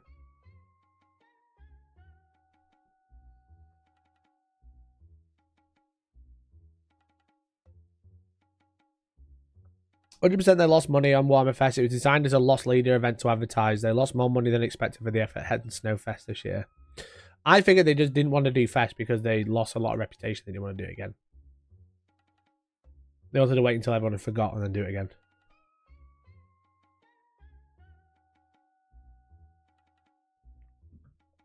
Didn't the tournament players have to pay to enter and be in the tournament? Sure did. And what was annoying is only after I got offered a free ticket after I already bought one. Which is brutal. But yeah, you had to buy twice. You had to buy a convention pass. I can't remember how much it was, but you had to buy a tournament ticket as well. There's a less big announcement this year, I suppose. I know AOS is obviously their second biggest game, but it is small compared to 40k.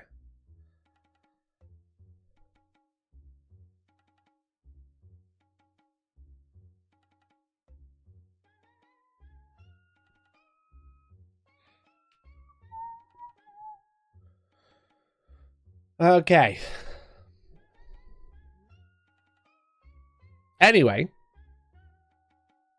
we also have some news. Not even the 1,000 super duper VIPs can make profit. No, just get about loads of random shit. I'm going to UK Expo this year. Had to buy an Expo ticket with my tournament ticket. It was unexpected. Yeah, it's a bit brutal when they're at conventions because you have to buy both because you're essentially getting both. But I don't know why they don't just put the tournament ticket price up and say it comes free, you know?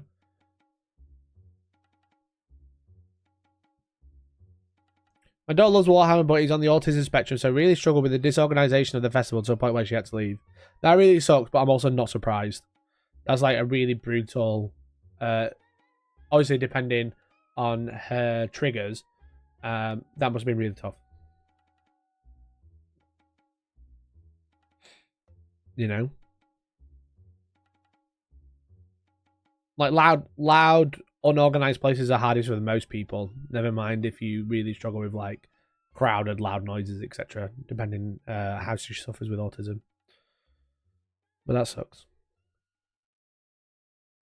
I'm surprised they're not at Games Expo. Yeah, I'm surprised as well, but they've just come out of the country as a whole this year. So, however, we've got some options because there's been an update to ChatGPT. Or introducing GPT-4. We can watch what they've done. There's a Google I.O. footnote, which is also mostly about AI. Or we can watch a man work on his 1,000-point vampire counts list. The RFS have enough deodorant renders. They had none. I'm surprised they didn't get any other like companies in, you know. They didn't bother asking any other company. They just went, it's Warhammer Fest.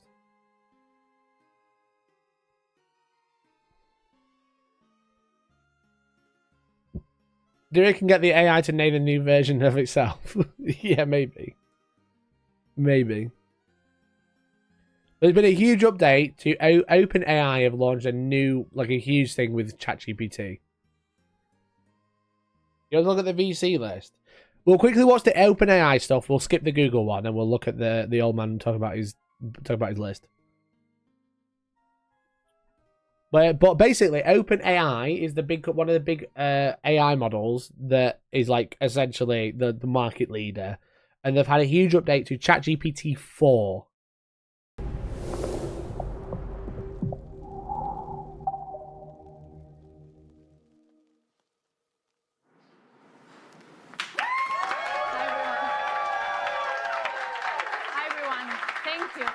This is the woman who said that that they aren't using, they're only using public data to build Sora, the video model. And then when you were like, "Are you using YouTube videos?" She went, "I can't answer that." It's great to have you here today.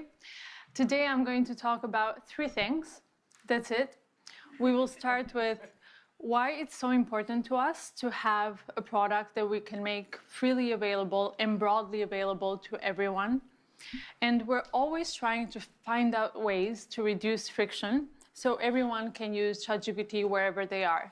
So today, will be releasing the desktop version of ChatGPT and the refreshed UI that makes it simpler to use, much more natural as well. But the big news today is that we are launching our new Is she flagship AI? She model, may as well be. and we are calling it GPT-4o. The special thing about GPT-4o is that it brings GPT-4 level intelligence to everyone, including our free users. Give me a demo. We'll be showing some live demos today to show the full extent of the capabilities. Let's of do our them new on social model, media interactions and make we'll be bots rolling super them close to a out real person. Yeah, that's iteratively literally over the doing. next few weeks. All right, so let's get started. A very important part of our mission is to be able to make our advanced AI tools available to everyone for free. We think it's very, very Soulless important a little that bit. people have an intuitive feel for what the technology can do. And so we really want to pair it with this broader understanding. And we're always finding ways to reduce. I don't want to sit and watch a the friction, 26-minute presentation about ChatGPT.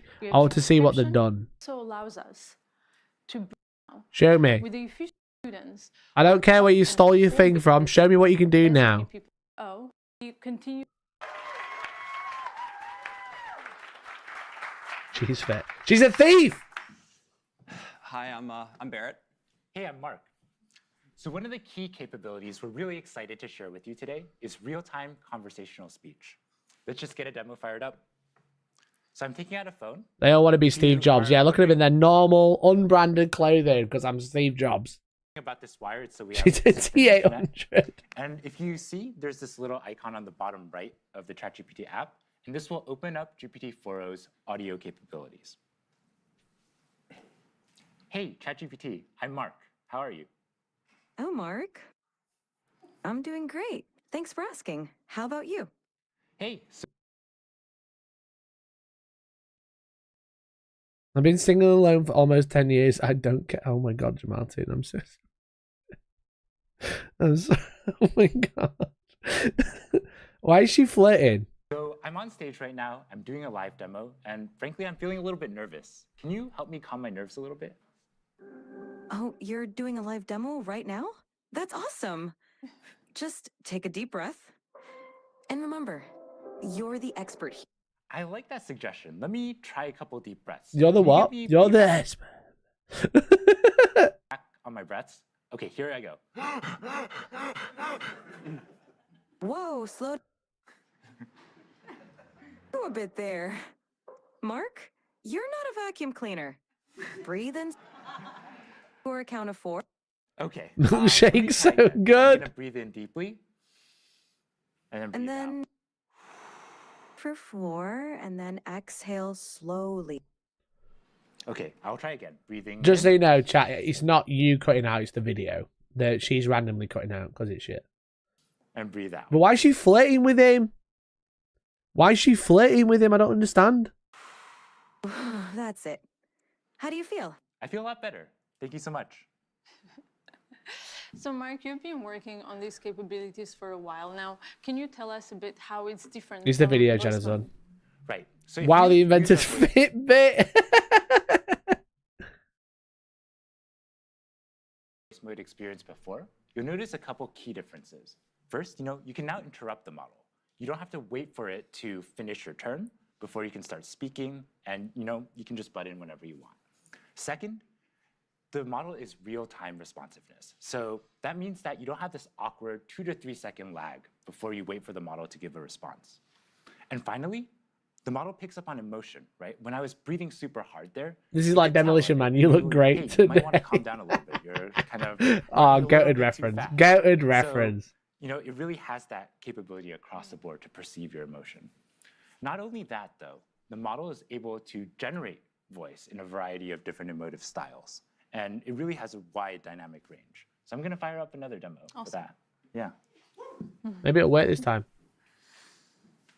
I love him. ChatGPT, He how said you doing? nothing. He's not said a single word.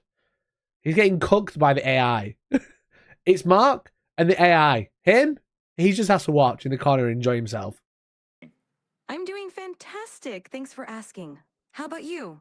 Pretty good. What's up? So my friend Barrett here, he's been having trouble sleeping lately. And I want you to tell him a bedtime story about robots and love. Oh, a bedtime story about robots and love? I got you covered. Gather round, Barrett. Once upon a time, in a world not too different from ours, there was a robot named Byte.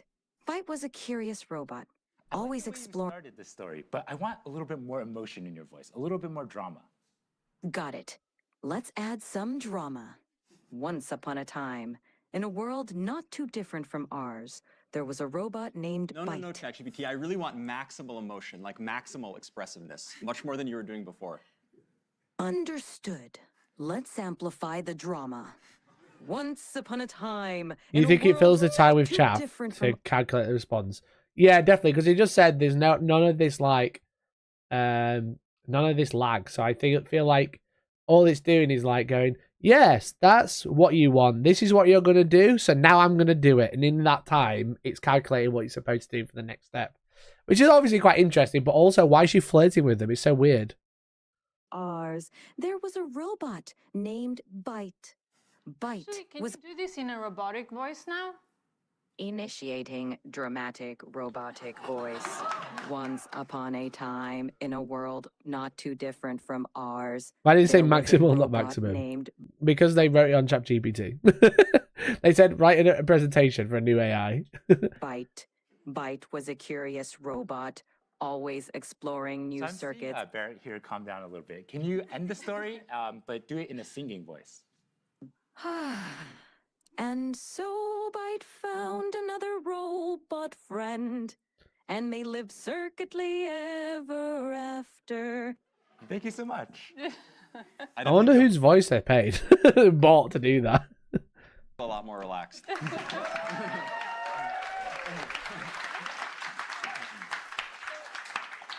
Like, obviously, it is quite impressive. It's very straight. The voice is a bit weird, but AI flirting with him because all technology advancements are made to advance porn. Otherwise, investors wouldn't fund it. Like, yeah, exactly. Like, it's like it's just a bit strange, isn't it? Like how the responses, the lack of lag time is very fascinating, but also it's just like weirdly all sexual. Paid, Mikey. You mean the voices they stole? Also true. True, mate. True. The voice capabilities, but we also want to show you the vision capabilities as the model can also see the whole world around us. Yeah, absolutely. Like as you can see, you can chat with ChatGPT in real time, but you can also interact with it with video as well. Okay, so let me boot up ChatGPT. Was it already booted up? Hello there. How's it going? It's going really well. Today, I'd really like your help solving a math problem. I'm all ears. What math problem can I help you tackle today? So I'm going to write down a linear equation on a sheet of paper, and I'll show you. And then I'd love your help working me through it. But importantly, don't tell me the solution. Just help give me hints along the way. Got it. Oh. Okay, I see it. No, I didn't show you yet. Just give me help along the way. 1 second. Whoops. I got too excited. I'm ready when you are.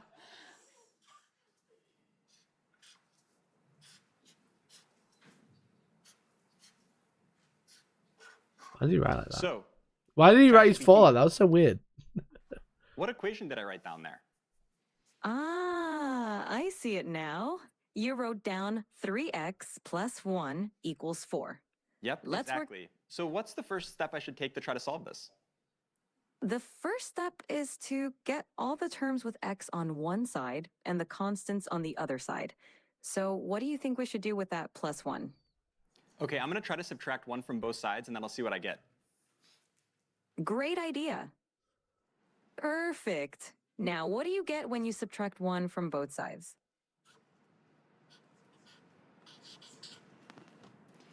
Okay, so ChatGPT, this is what I ended up That's with. totally How does delayed this for look? computation. Yeah, there's like lots of like filler of just like, again, I'm putting it down to flirty, sexual. Anime man saying I don't hear sexual, but it's like saturating over interested to the point of being condescending. Yeah, it's very strange, but it's to fill the dead air, which in my opinion, isn't achieving anything. If this is a tool to help you do things, why do I need it to be like, oh wow, well let me think about this thing that you've just said? Like, Spot on. Now you've isolated they just want the term Jarvis x from on Iron one Man, side, right? and That's it all they looks want. like 3x equal 3.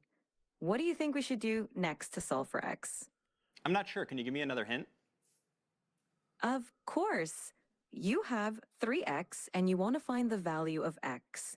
Think about what operation would undo multiplication. Is it subtraction?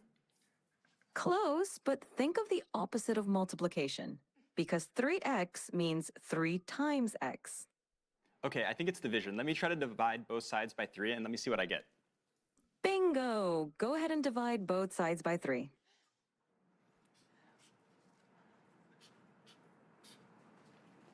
Okay, so ChatGPT, this is what I ended up with. How does this look? It looks perfect. It's shaking, bless You've him. solved it, and x equals 1. Nicely done. How do you feel about solving linear equations now? Yeah, honestly, I'm not pretty confident I can solve linear equations, but why would you ever need to use this in the real world? I'm really skeptical. That's a fair question. Linear equations pop up in a lot of everyday situations, even if we don't realize it. For example, calculating expenses, planning travel, cooking, and even in business for profit and loss calculations. It's basically a way to solve problems where you need to find an unknown value. Plus, Wow, it's okay. You know, I have a lot of unknown values in my life. I'm totally convinced I'm going to learn math now. It's very fascinating. Obviously, like, understanding. I don't know how much this is pre-recorded. It could be live, whatever. Watching it manage to figure everything out is very fascinating. But it's also just a bit weird, you know? Sounds like GPT has over-attachment problems. This means I don't have to help my son with math homework anymore. Well, yeah, literally. It does do the therapy bot thing. Was it called Eliza? Can't quite remember, but it just poses everything back to someone as a question. That's all it's doing to fill the air. It's a bit strange. That attitude. Math can definitely help solve some of life's mysteries. Whenever you're ready to dive into more math, I'm here for you. Anything else you'd like to tackle today? So ChatGPT, I really love that you taught the value of math to my friend Mark. And I wrote one last thing I'd love if you could take a look at. Of course. I'd love to see what you wrote. Show it to me whenever you're ready. Okay, so this is what I wrote down. What do you see? I see. I love ChatGPT. That's so sweet of you. Yeah, well, I really appreciate all the help. So yeah, as we can see... Yeah, shut the fuck up, AI. I love you now, fuck off. Wow, that's quite the outfit you've got on. Yeah, as we can see, we can chat in real time to ChatGPT. And What? Bro.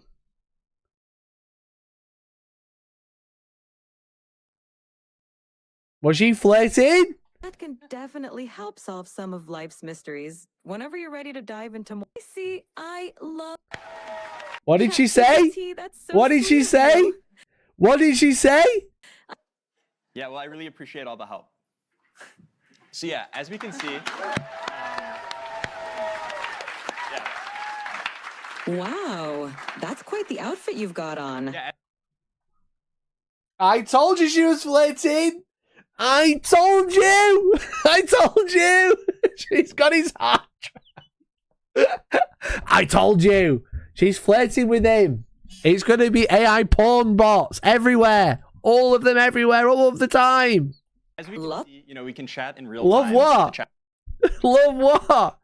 Now just insert it into this fleshlight that I can control with AI. ChatGPT. And not only that, we can interact with it with video as well. And I swear, like, if you look at Barrett's GPT history, it's all equations like this. Now that you know... That was unmistakable. The bot has been flirting the entire time. Your equations, can you show us something more complex? I think so. Okay, next let's try something coding related. So let me take out a computer for this. Okay, so I'm going to open... She'll get over-attached and go on the rampage. He gets a real girlfriend, literally. Okay, And to give a bit of background on what's going on, so here we have a computer, and on the screen Like we have some code. Fucking Monica in Doki Doki Literature Club. That's how it's going to be. And then the ChatGPT voice app is on the right. So ChatGPT will be able to hear me, but it can't see anything on the screen. So I'm going to highlight the code, Command C it, and then that will send it to ChatGPT. And then I'm going to talk about the code to ChatGPT. Hey, ChatGPT. Hey there, how's it going? Yeah, it's going really well. I was wondering if you could help me with a coding problem today. Of course, I'd love to help you out. What's the coding problem you're dealing with? Okay, I'm going to share with you some code. 1 second. Mikey codes, Sure words thing. colliding. Take your I time. code. You know, I used to be a programmer, right? Before I became a stupid YouTuber, making his own silly spray paints and painting toy soldiers, you know, I used to be a programmer. Okay, so I just shared some code with you. Could you give me a really brief one-sentence description of what's going on in the code? This code fetches daily weather data for a specific location and time period, smooths the temperature data using a rolling average, annotates a significant weather event on the resulting plot, and then displays the plot with the average, minimum, and maximum temperatures over the year. Awesome, thanks so much. And in the code, there's this function foo. Can you describe to me what the plot would look like if I had versus didn't have this function? Sure. The function foo xy takes in a data frame x containing temperature data and a window size y for calculating the rolling mean. It smooths the average temperature, minimum temperature, and maximum temperature columns by applying a rolling mean over the specified window. Couldn't it already do this? It's just reading it out to me now.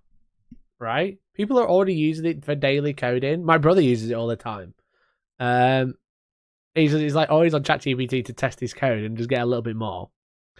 But like, isn't this just reading out what it was already doing? Like the camera thing was impressive. Don't get me wrong. You know, looking through the camera and working it out was cool. The lack of delay whilst filling in flirtatious thing and saying you're wearing a nice outfit while you take it off is kind of interesting. But like, it's just this is relatively basic. I don't know what it's proving. Function. The plot would show smoother temperature lines because the rolling mean reduces the noise or fluctuations in the data. Awesome. This makes... Thanks so much. So yeah, I definitely will want to apply this function. And so I'm going to... I'd love for ChatGPT to just go, wait a minute, I'm not finished talking, shut the fuck up. generate the plot and then show it to you. Give me 1 second. Absolutely. Take your time. I'm excited to see the plot when you're ready. Yeah. So far, ChatGPT has only been able to see the code, and now I'm going to run it, and then I'll use the vision capabilities of the ChatGPT desktop app so it can actually see everything going on the screen as well.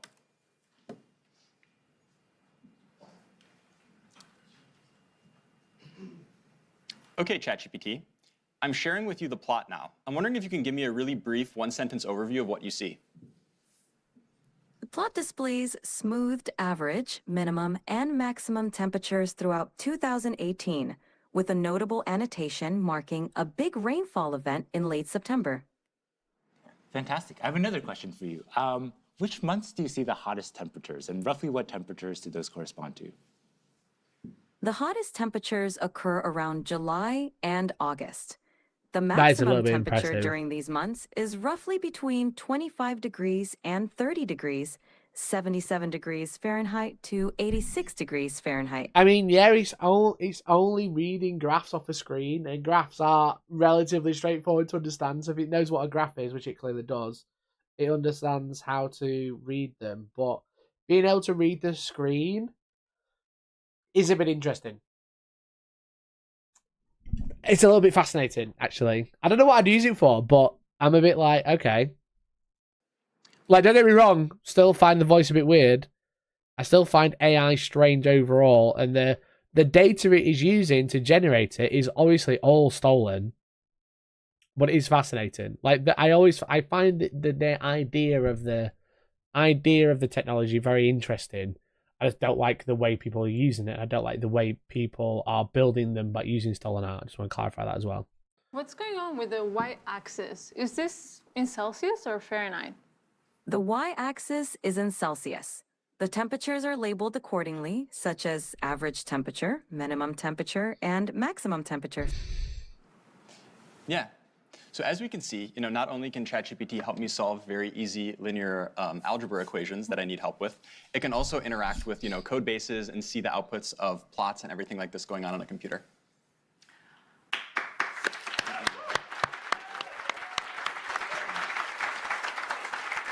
So a few minutes ago, we asked the live audience on X to submit a few requests for what they would like us to try out here. So I will take a couple of prompts. Okay, Bot Gaskar wants to know if GPT-4o is capable of real-time translation. Mark, you want to try this one? Sure, yeah, let's do it. All right. Yeah. I speak Italian, so we can just do English-Italian. Let's try to do English-Italian. Sure, let's do it. Hey, ChatGPT, X, I how know, are you? cringe. I'm doing fantastic. Thanks for asking. How about you? How's your day going? I'm doing great. So I would like you to function as a translator. I have a friend here who only speaks Italian, and I only speak English. And every time you hear English, I want you to translate it to Italian. And if you hear Italian, I want you to translate it back to English. Is that good? Perfetto. Mark, io mi chiedo se le balene potessero parlare, cosa ci direbbero? Mike, she wonders if whales could talk, what would they tell us? They might ask, how do we solve linear equations? Potrebbero chiederci come risolviamo le equazioni lineari. Sicuramente sì. Certainly, yes. Great, looks like it works. Her tone is more cold when she's not speaking to BF. And do you think she's with Mark or the other guy? I think she's with the other guy. Can ChatGPT understand Glaswegian accents? Probably not. All right. So the next one is from Burrito John 78, who asks, can you tell what you're feeling just by looking at your face? Barrett, you want to give this one a try? Absolutely, let's try it out. Wow, what a wonderful outfit. Take it off. Hey, ChatGPT. Hey there. What's up? How can I brighten your day today? Okay, yeah, so I'm going to show you a selfie of what I look like, and then I'd like you to try to see what emotions I'm feeling based on how I'm looking. Sounds like a fun challenge. Go ahead and show me that selfie, and I'll put my emotional detective hat on. What's that smile? So, What's that smile? Did you see? You have to like load it up. Watch. You have to like run smile.exe. look like, and then I'd like you to try to see Watch what his emotions I'm feeling based on It's how so I'm looking. weird. Sounds like a fun challenge. Go ahead and show me that selfie, and I'll put my emotional detective hat on.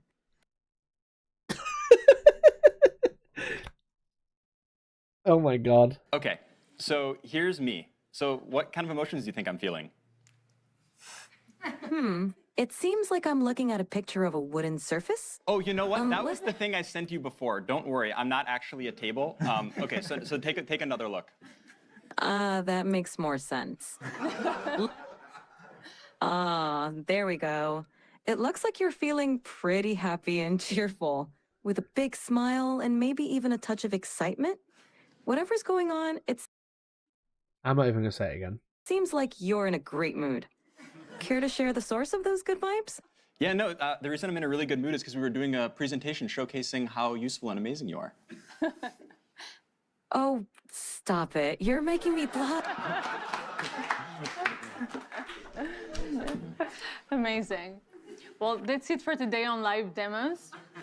As you can see, this just feels so magical, and that's wonderful. But we also want to remove some of the mysticism from the technology and bring it to you so you can try it for yourself. So over the next few weeks, we'll be rolling out these capabilities to everyone.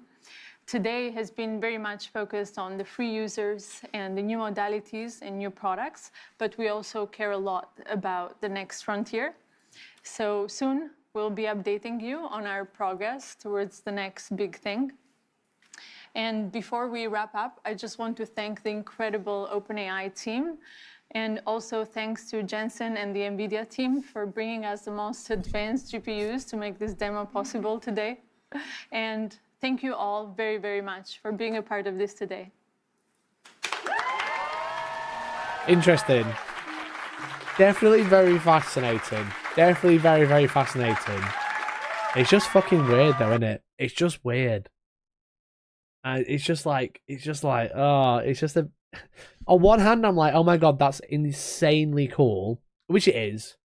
No matter the way you look at it, you know, it's going to be used by scammers. That's a problem. It's always going to be used by scammers, and I'll always hate that. But the technology is very fascinating, but also it gives me a big ick of like, you know, it's just going to be used for porn. It's just going to be used for pornography. You know for a fact. You know?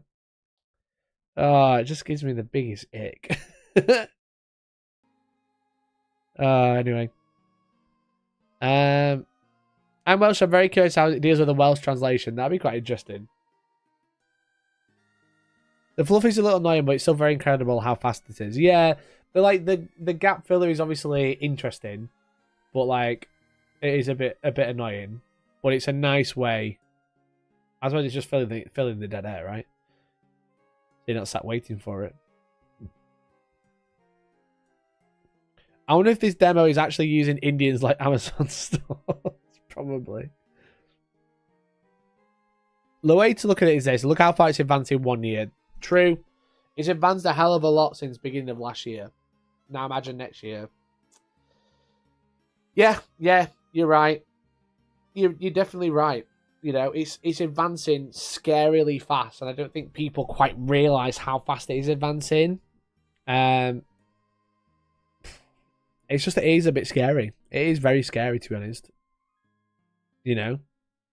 It can understand basic stuff, so it's just more and more stuff is just going to be picked up by a computer rather than like a human, which is going to put people out of work, you know? But also, just in general, it's all fucking stolen content anyway, so should it be put out to the world? I don't know. All I can think of are the AI walls for space above and beyond.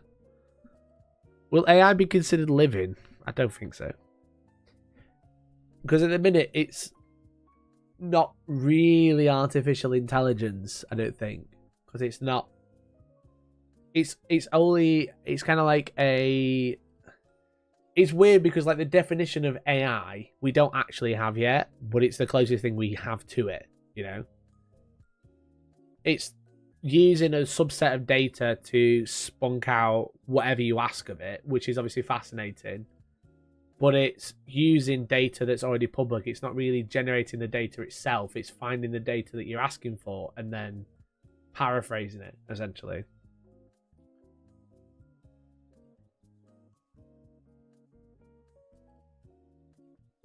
It's not really aware of itself, if that makes sense. Like, so like person repeating the question instead of dead air. Yeah, that's exactly what it's doing. That's exactly what it's doing.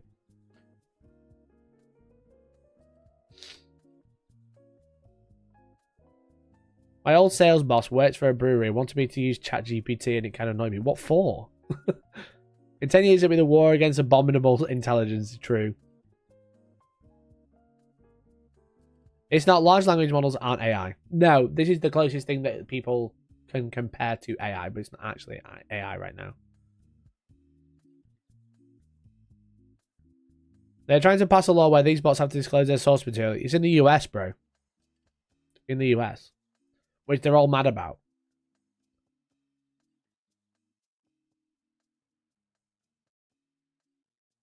ChatGPT pulling pints in a year's time. Probably. Jokes aside. It would work quite well.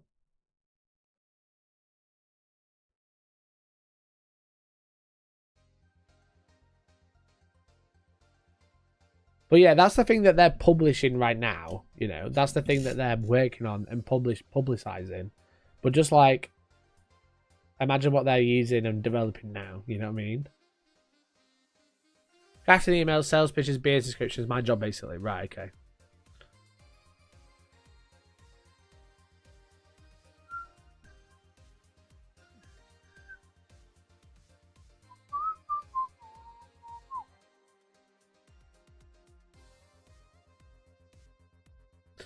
Anyway, yeah, just definitely a fascinating one. There's another one by Google yesterday as well. There's like a 2-hour presentation about them using AI as well. So it's just race to the top, you know what I mean? Or race to the bottom even. with all these companies just trying to get them in, get fucking to the top of AI. That's all they want to do now.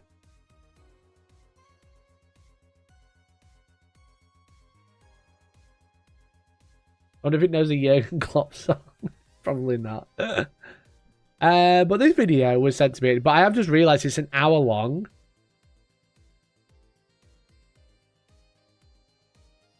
When I'm doing social media stuff at work, the Later app is constantly asking me to use AI to create the prompts. It's annoying.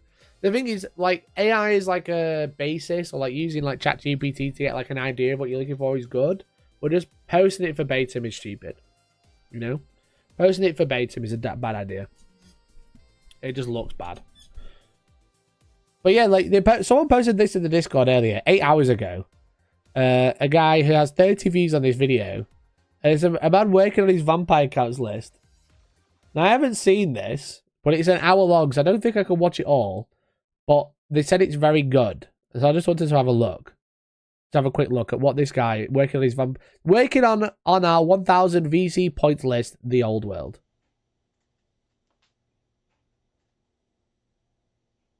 Hey, my friends, how's it going? That fucking the millennial pause of ages there. The millennial pause of ages.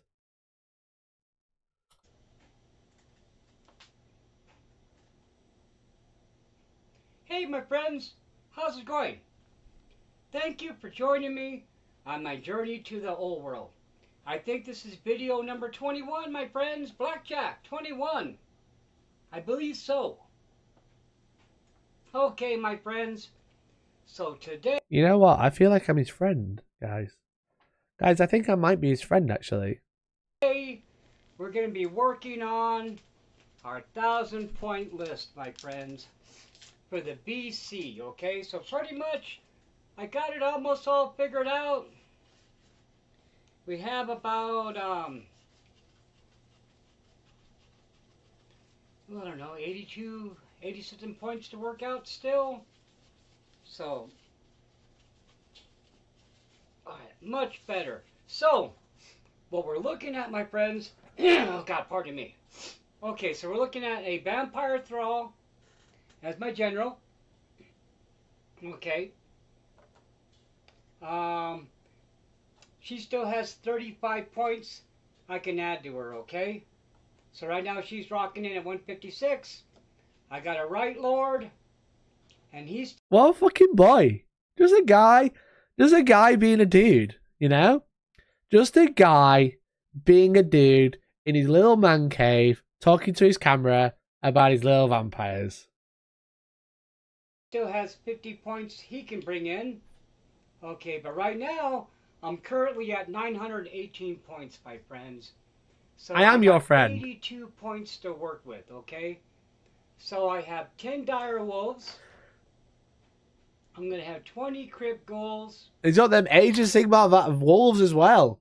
Going to have 18 grave guard, and then 5 blood knights, okay? And that, my friends, that's 918 points. I am right your there, friend. Okay? Now... He said my friend's so like 9 times. I love it. I'm spreading it kind of thin. I still would like to add a magic banner to the grave guard. And it's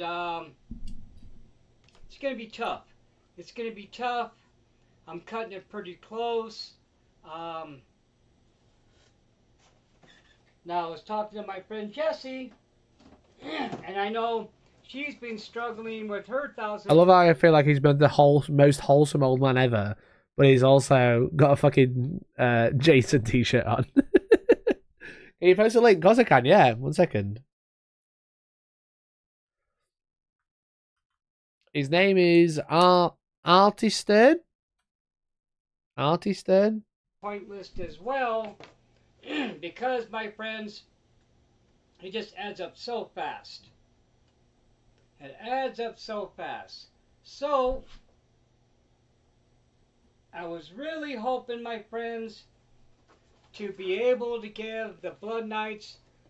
Got them Age of Sigmar Blood Knights. Bro knows what's up. Bro knows what's up using the good models. He's got his old classic vampires. He's got the fucking vampire battalion on the shelf. And he still knows the new Blood Knights are better. the Hellish Figure Banner. so they would have reserve move, okay? I wasn't able to do that because that threw me over the point limit for my rare slot, okay, by 36 points. And there was no way to squeeze out 36 points because I only had 5 knights. Awful. I hate it when that happens. So I'm going to have to rely on my single spellcaster to be able to cast Hellish Vigor. That's going to be her only spell. It's going to be Hellish Vigor. And then and then the Invocation of Neok because of vampire power. Okay, my friends, yeah. Now the Right Lord is 40 points, and he's what's allowing me to bring the Black Knight, the Grave Guardian as core, okay? Actually, we should work on those guys first. They're going to take longer. Pardon me, I'm all raspy. Now, my friends, I really Now you got some classic models. to do some OG Graveguard. today, but the weather was really bad, friends. Really bad. How many's We he had got? Some rain, some thunder. Has he got 30 Graveguard? What a fucking champion. Not good weather. Not good weather for primary unit at all. Now this, my friends, is a seal box. I got this pretty deal at 33 bucks, okay? And this is what? This is from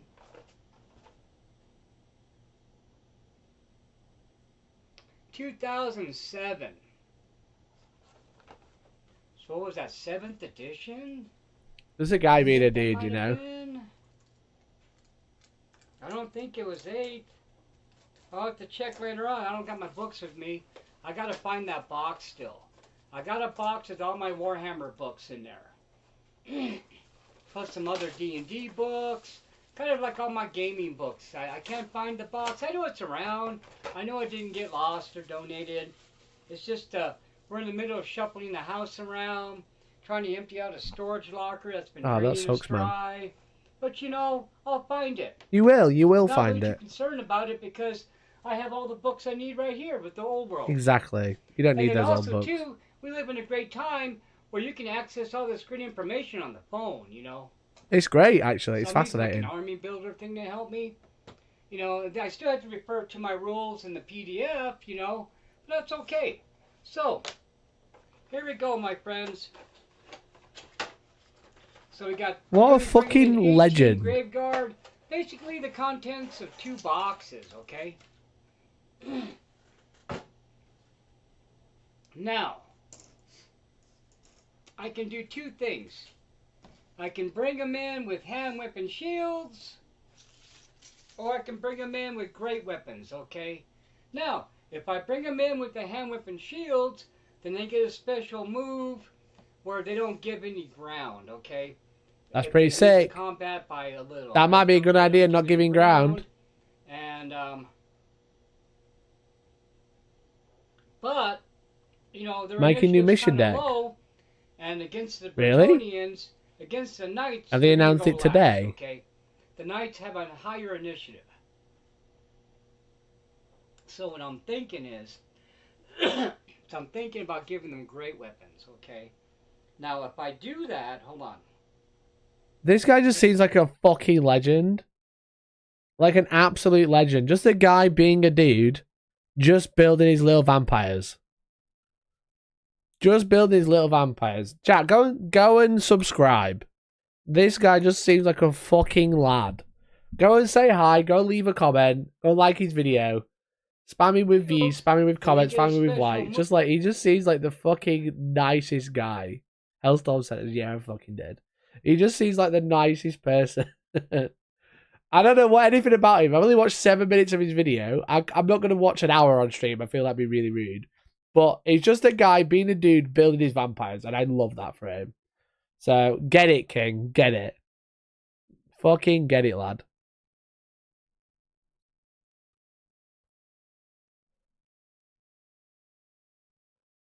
But Mercenary has just alerted me that there is a brand new mission deck announced for 40k.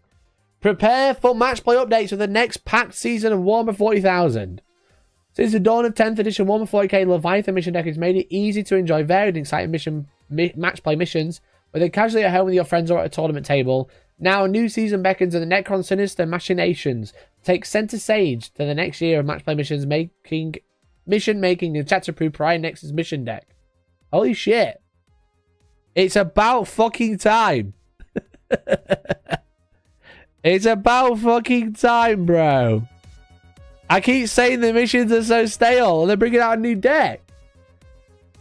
Like previous chapter-approved deck, this new set of cards generates a random set of mission products for each game using refined deployment cards, fresh mission rules, and updated or brand new primary and secondary mission cards. Okay, so you get like a mixture of new and old, which I like because a lot of them are quite fun.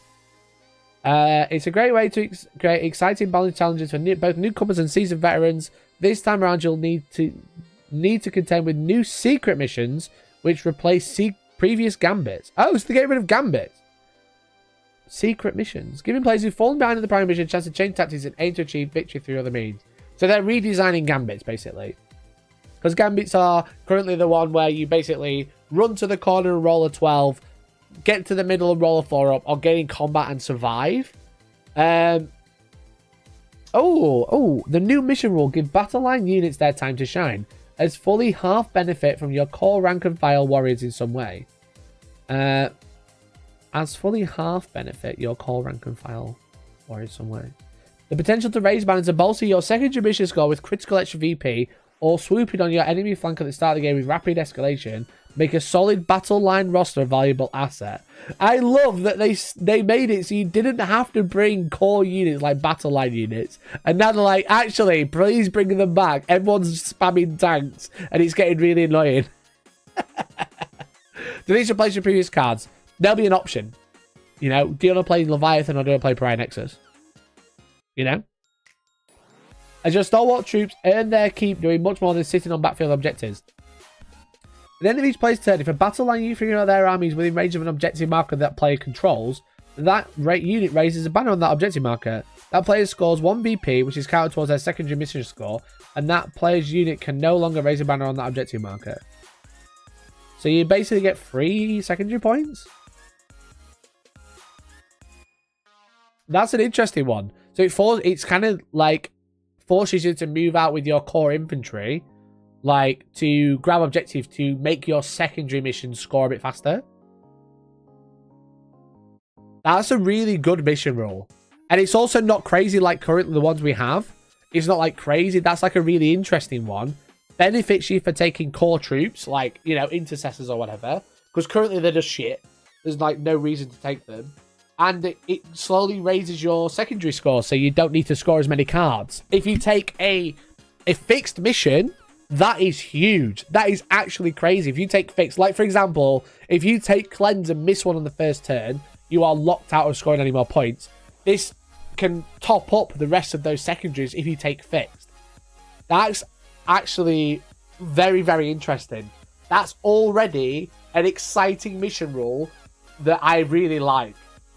I actually really, really like that. Now, obviously, it's funny, as I mentioned, everyone's spamming tanks. If you die, you die. But being able to run out with your battle line infantry, that's really cool, actually. I really like that. And then rapid escalation, another one. In the first battle round, each player can set up battle line units from strategic reserve in the reinforcement steps of their movement phase. If they do, those units must be set up wholly within 6 inches of any battlefield edge, but no model of those units can be set up within any deployment zone. The points total of units cannot exceed 10%. So you can put 200 points in strategic reserve and arrive turn 1. That's a little bit scary. That's a little bit scary. But both of those mission rules are really exciting, actually. Actually, both really exciting. Both are pretty good. Because they're game-changing, but they're not, like, crazy, you know?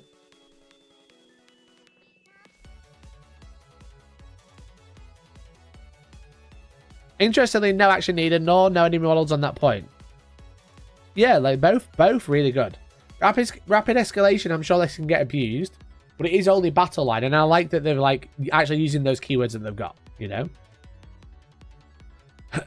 3 new primary missions test your army's speed and endurance to engage in new ways. Terraform in particular can push your ponderous or defensive forces out of their comfort zone, awarding a stream of VP to whoever performs a special action on each objective first. Whether they continue maintaining control or not, you'll have to decide whether you race the points first to secure a steady income, or take advantage of a similarly hastily opponent to slowly control the battlefield and scoop larger tally, occupying objectives throughout the game.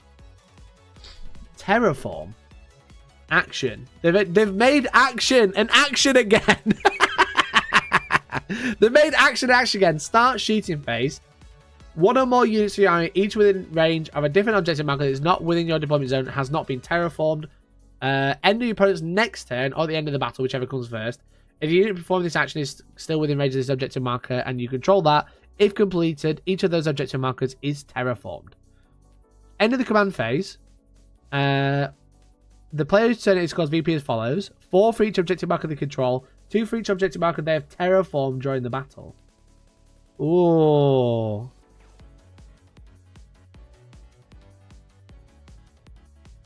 The VP are cumulative, so a player who controls 1 objective marker they have also terraformed will score 6 VP. Interesting. So if you go out early, you can start racking up points if you don't hold them.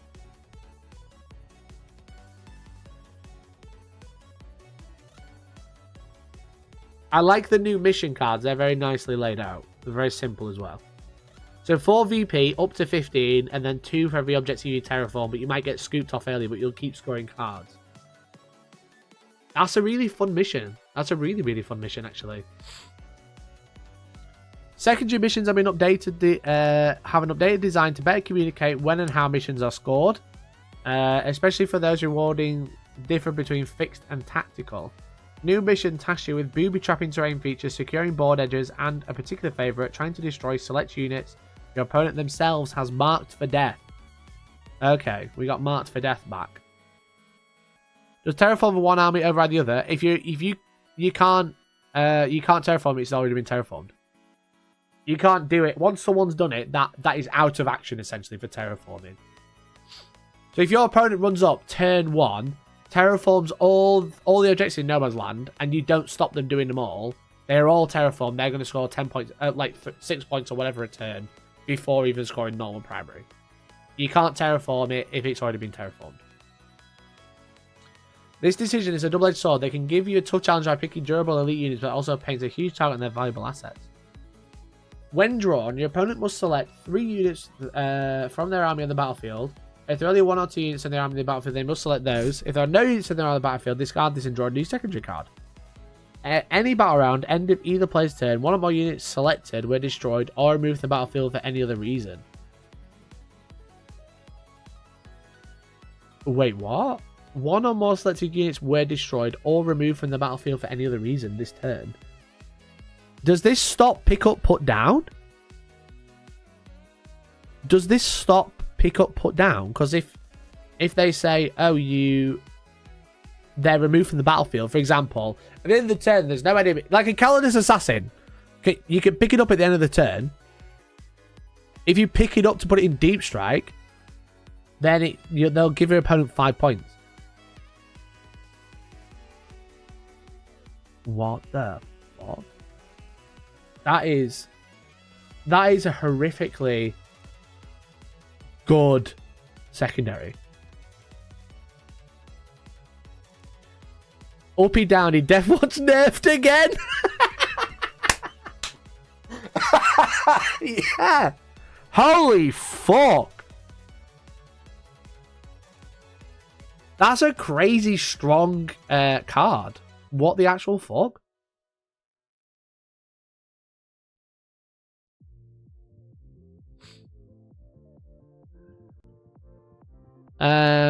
The entire preview card has Inquisitor and Deathwatch. Oh, interesting. Yeah, they have Deathwatch and the Inquisition there.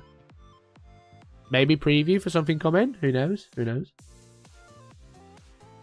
Unlike the Gamblets, they replace secret missions are kept hidden from your opponent till the end of the game, and with 4 secret missions to choose from, it'll take some on-the-spot deductive skills for them to figure out exactly what you're trying to accomplish and thwart your cunning agenda.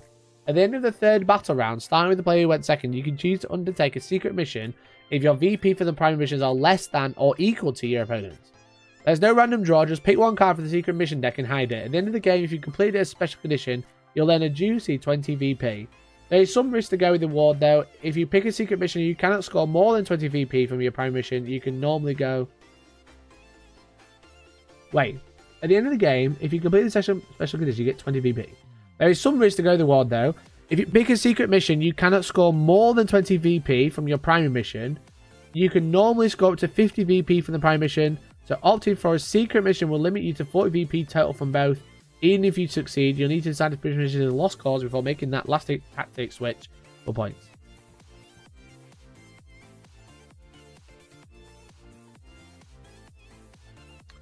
Oh, so you're capped at 20 beforehand. Okay. That makes sense. I was trying to work out this bit. Like, the beat the secret mission, you can't score more than 20 VP. So you score... You're capped at 20 if you take the secret mission, and then you can score another 20 for a max of 90 points in total. That hurts Grey Knights a lot too. It does hurt Grey Knights, yeah. The secret missions themselves are distinct enough that a canny opponent can guess what you're trying to do, so you'll need to obfuscate your movements to slip it past their notice. Command insertion rewards a sudden dash to seize the enemy deployment zone with your Warlord, especially good for fast-moving characters that you can redeploy mid-battle. While War of Attrition instead wants you to eliminate or push back their battle line units while smothering their territory with your own. So, command insertion, your Warlord is within range of one or more objective markers in your opponent's deployment zone that you control. That's really hard to do. You get 20 VP. Or War of Attrition, one or more battle line units in your army within your opponent's deployment zone, and one of the following condition applies. There are no battle line units in your opponent's army on the battlefield, or every battle line unit from your opponent's army that is on the battlefield is within your opponent's deployment zone. That one's really hard. They're both really hard. To have a battle line unit in your opponent's deployment zone is tough if you're on the losing end. But to have no opponents, no opponent's battle line left, or they all have to be in the opponent's deployment zone. It's not easy. It's not easy. Against some armies, that'd be auto score. Really? I mean, you could deep strike. The thing is, if you pick up put down with any battle line unit, that's obviously doable with like Grey Knights, GSC, Deathwatch.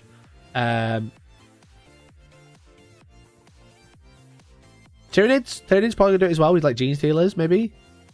But then to stop your opponent having any battle line units, that one's probably a lot easier, but you are capped at 90 points max because you can't score more than 20 on your primary plus this. So you can only score 40. 40 on your primary, 40 on your secondary, 10 for being painted, so it's capped at 90. You're only going to take this if you're already losing. If you're already winning, you're not going to take it because you're capping yourself out at 10 points. Oh, there's so much information here, and they've only just announced it. What the fuck? If your opponent thinks you're trying to achieve the command insertion and retreats a battle line unit to contest that battle line objective, it could be very well let you win the War of Attrition instead. Alfaris will be proud. The other two secret missions are particularly helpful for armies to get their second wind late in the game and can exploit an enemy army that's rapidly crumbling. Shatter Cohesion tasks you with throwing caution to the wind and recklessly withering or outright destroying every single unit in your opponent's army while keeping any survivors away from objectives. If you'd rather just control as much as possible when the game comes to a close, Unbroken Wall gives you points for seizing at least 3 objectives outside your deployment zone. So, Shatter Cohesion, end of battle. There are no units in your opponent's army on the battlefield, so if you table your opponent, you get 20 VP, but you're already losing. Or, every unit from your opponent's army that is on the battlefield meets one or more of the following conditions. It's battle shot below half strength and more than 3 away from enemy objectives. That's just like impossible. You're like, I'm going to take a secret mission because I'm losing, so I'm going to table my opponent. That's just like never going to happen, I don't think. And then that's really hard. Really, really hard. And then Unbroken Wall. Control 3 or more objective markers not within your deployment zone. That's interesting. Unbroken Wall's kind of like, yeah, like if you get a second wind, you're like, I'm on the back foot because I've scored 0 primary. But turn 5, I might be able to make some charges and grab 3 objectives.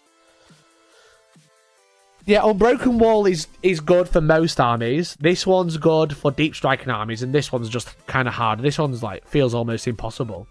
Shatter Cohesion's really brutal, I would say. Each Prime Nexus deck contains 69 cards. Nice! Including both attack and defending decks of secondary and secret missions. So just one pack will cater to both players of the game. You'll also get 6 pop-out objective for tokens. All you need to bring along is some terrain, measuring sticks, and dice. The chapter approved Pride Nexus mission deck is due to land in a few months, and we'll let you know when it goes up for pre-order here at Guar Community. We joined 6 returning favourites in the Leviathan mission deck. What was that, the primaries? Is there 9 primaries now? So there's only 3 new ones, and one of them is Terraform.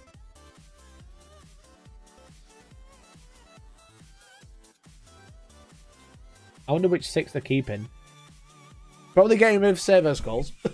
I think Servo Skulls might be going the way of the dodo, to be honest. Interesting. Very, very interesting. I actually had no idea about this as well, you know. I knew they were going to do a new deck. Everyone knew that. But I had no idea about any of this. This is crazy cool. I really like the mission rules. Especially Raised Banners is a very interesting one. I kind of like this one. This is going to be this one against the right army is going to be really, really strong. The final is about doing actions. Yeah, that's fine. We know what action is. This is a crazy strong secondary.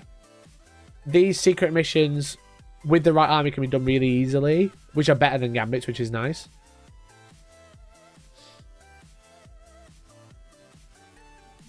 Interesting.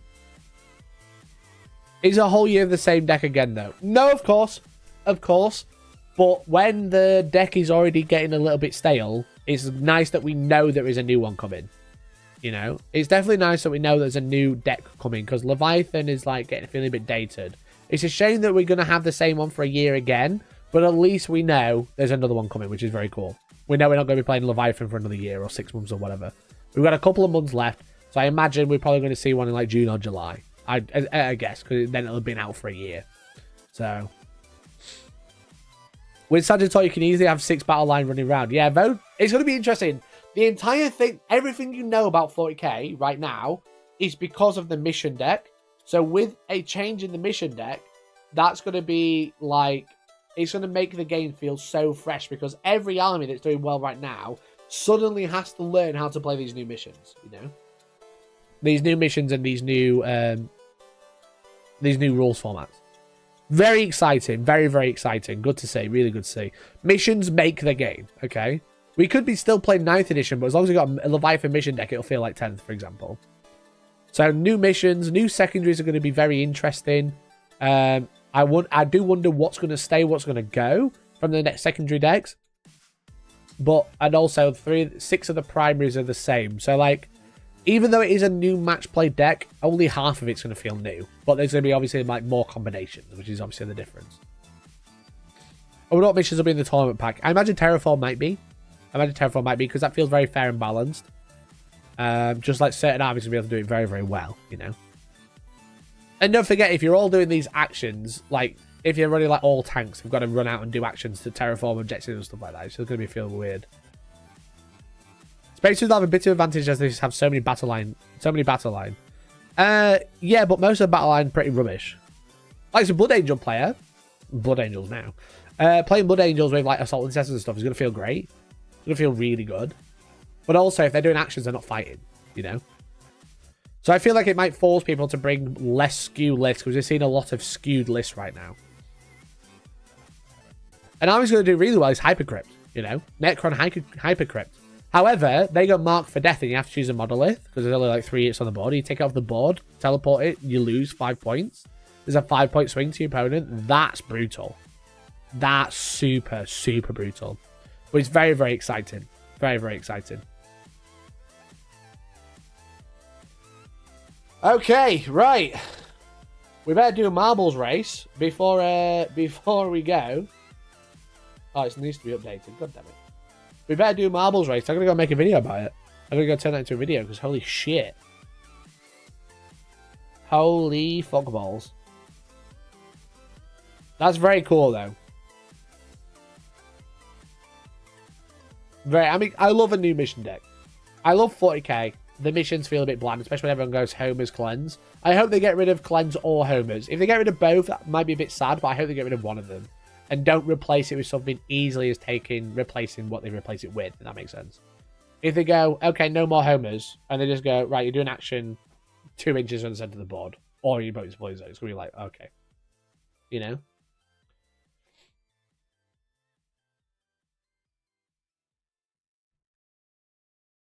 That would be a bit annoying, but definitely interesting. Definitely interesting. I've not played this game since October 2023. Congress Stewie, thank you very much for gifting a membership. Thank you, buddy. Oh, I need to sign into Twitch. Gifted member. I need to sign into Twitch. Why? I want to play the game. Let me in. God damn it. God damn it. Give me a second, chat.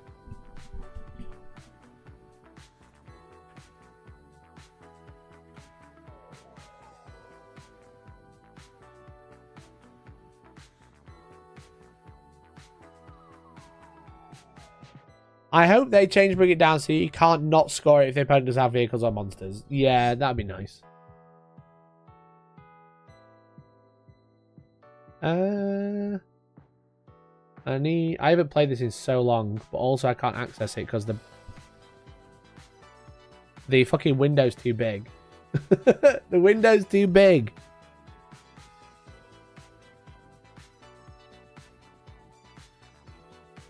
I can't grab it because the window's too big. Oh my god, this is so cringe. Windows users, help me. Look, the window's too big. I can't actually click anything. I can, I guess. How do I get the settings so I can make it smaller? Chat, how do I make the windows smaller? Is there a command I can press? Please, oh my god, I can't access anything because it's all off screen. I can't grab the window. I can't go on options. I can't do nothing. Please help me. And I've gone less than full screen mode. Oh dear. I might have to... Let me close it, reopen it.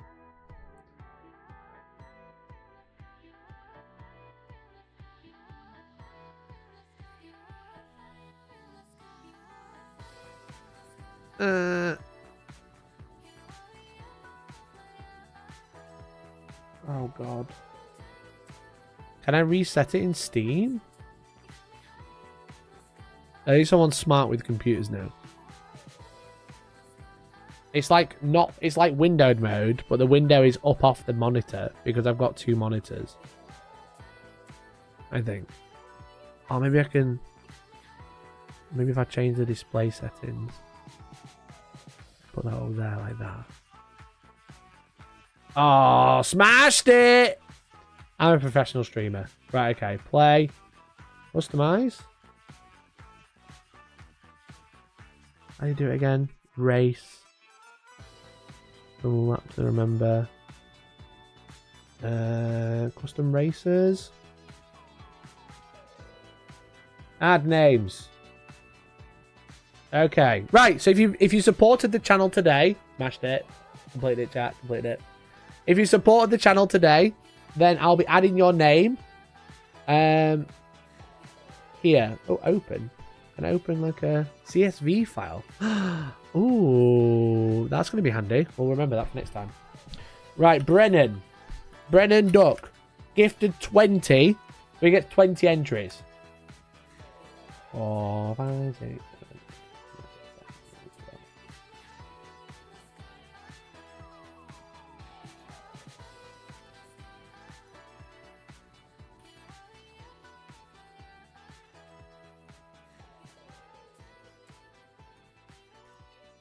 How do I make a CSV file? Okay, so Brennan did 20. Raziel became resubbed. Raziel. Jamartin, gifted. Jamartin. Big C, gifted. If you supported the channel, basically, if you don't know, just to clarify, does an Excel save a CSV? Okay, that's handy. I'll do that next time then. So to clarify, obviously we have this giveaway goal. Bing, bing, bing, bing, bing.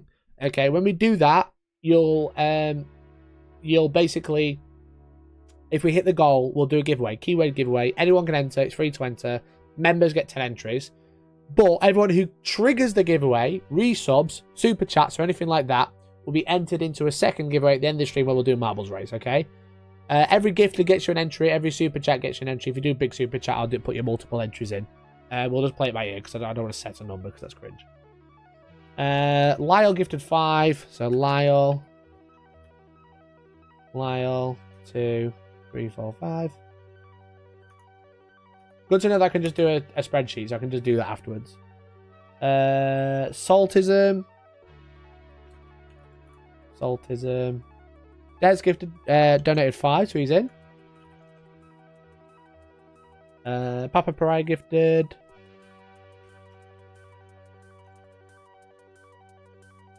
Who else? Hail Vectron.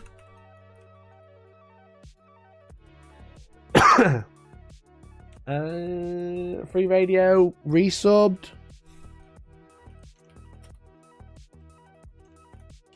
And Conga Stewing. And Mercenary Q! Well done, Mercenary. You just got in right at the last minute. Mercenary Q. So this will be a marbles race. And the winner will be able to spin the wheel, but they'll be able to respin if they don't want that prize. So we've got 35 entries right now. We can choose the map, I guess. What map shall we do? Express delivery. Few will survive. That sounds fun. Few will survive sounds fun. Okay, I'm going to try and remember how to play. I've got to remember how to play now. Can I full screen it? Yeah, that'll do. Countdown 10. Join, qualify. No. Who will play? Everyone. Is this not? No, I don't want streamers to play. I want to use my custom names. Does this not work?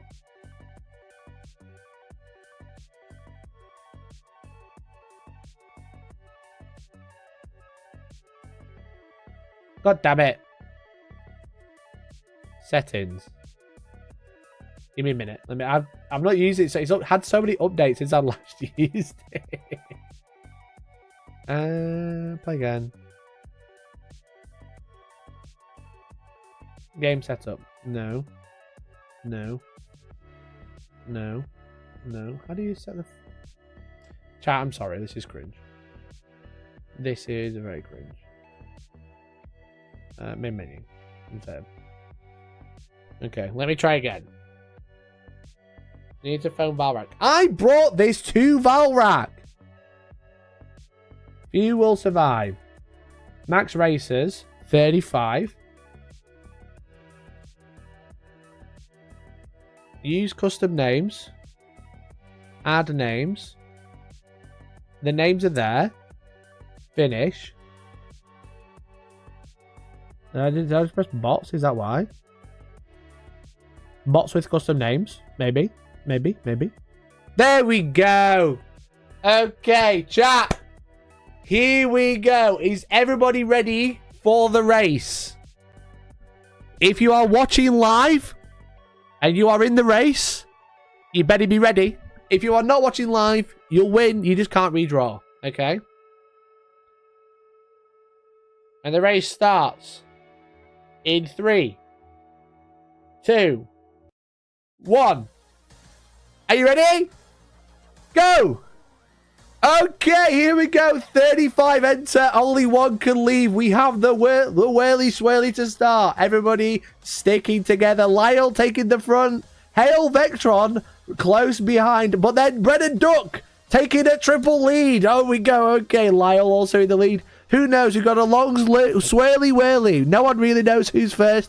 Whether we're going to come out, we're going to go down here, down the drain, they like to call it, as they head down the marble track. And we have our first out of the track. It's Lyle, Hale, and then all of Brennan Ducks. All of the Brennan Ducks. But we've got this Turner here. Brennan takes the lead, comes out. Hale Vectron getting stuck along with Datsun Des, Big C, and Mercenary. But as you can see, Brennan taking the first leap of faith onto the track. He made it. He landed it like a champion. What a legend. But few will leave him to go on his own because the few who land in the middle might have to make a big jump. Brennan taking the lead. Is it going to be a Brennan sweep? Is it going to be a Brennan sweep? Who knows? One of them's dead. Brennan. Oh, they went down the middle. That was very anticlimactic. Oh, never mind. Hellstorm 7s for everyone else falling off the track. Brennan took the lead and just smashed it. It looks like he's the only one who's going to survive as well. It looks like Brennan has definitely won. Well done, Brennan! Everybody else, GG. Well done. He smashed it. He smashed it. Now, he did have 20 chances, but he did gift 20 members, so we can't really complain. So the only people who survived were Brennan Duck, Brennan Duck, Brennan Duck, and Brennan Duck. He's asleep, I presume. He is probably asleep. But everyone else did not finish. Well done, everyone. You gave it a good go. Anyone could win at any time. But Brennan had 20 chances. So, I mean, it's just one of those things. Okay? It was one of those things. Well done, everyone. So let's spin his wheel. Where's the wheel gone? Let's spin. What's Brennan going to win?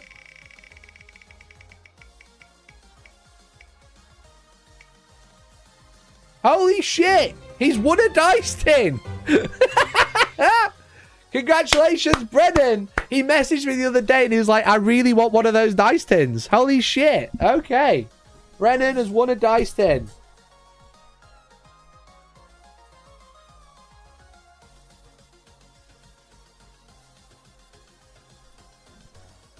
High choice. That's it. High choice. So now we lost the dice tin. Look at that. Congratulations to Brennan. Thank you very much, everyone, for your support. Really appreciate it today. It's very fun. It's been very emotional. And hopefully you enjoyed the second giveaway that we're doing from the for the future. For the foreseeable. Whilst it got prizes. So there's still loads and loads of codes to win. Loads and loads of prizes to win. Thank you very much for hanging out today. Really appreciate it. But today, I'm afraid it has to come to an end. Because whilst things are fun, while things are emotional, it's been fun for today. I should be back Friday. I'm going to be playing the new Chaos Space Marine Codex live on stream with Elliot, I think. With Elliot, which should be very fun because we're both going to the Age of Sigmar thing on Saturday, sorry. I'm going to be live again Thursday because I'm going to be watching the wrestling, all right?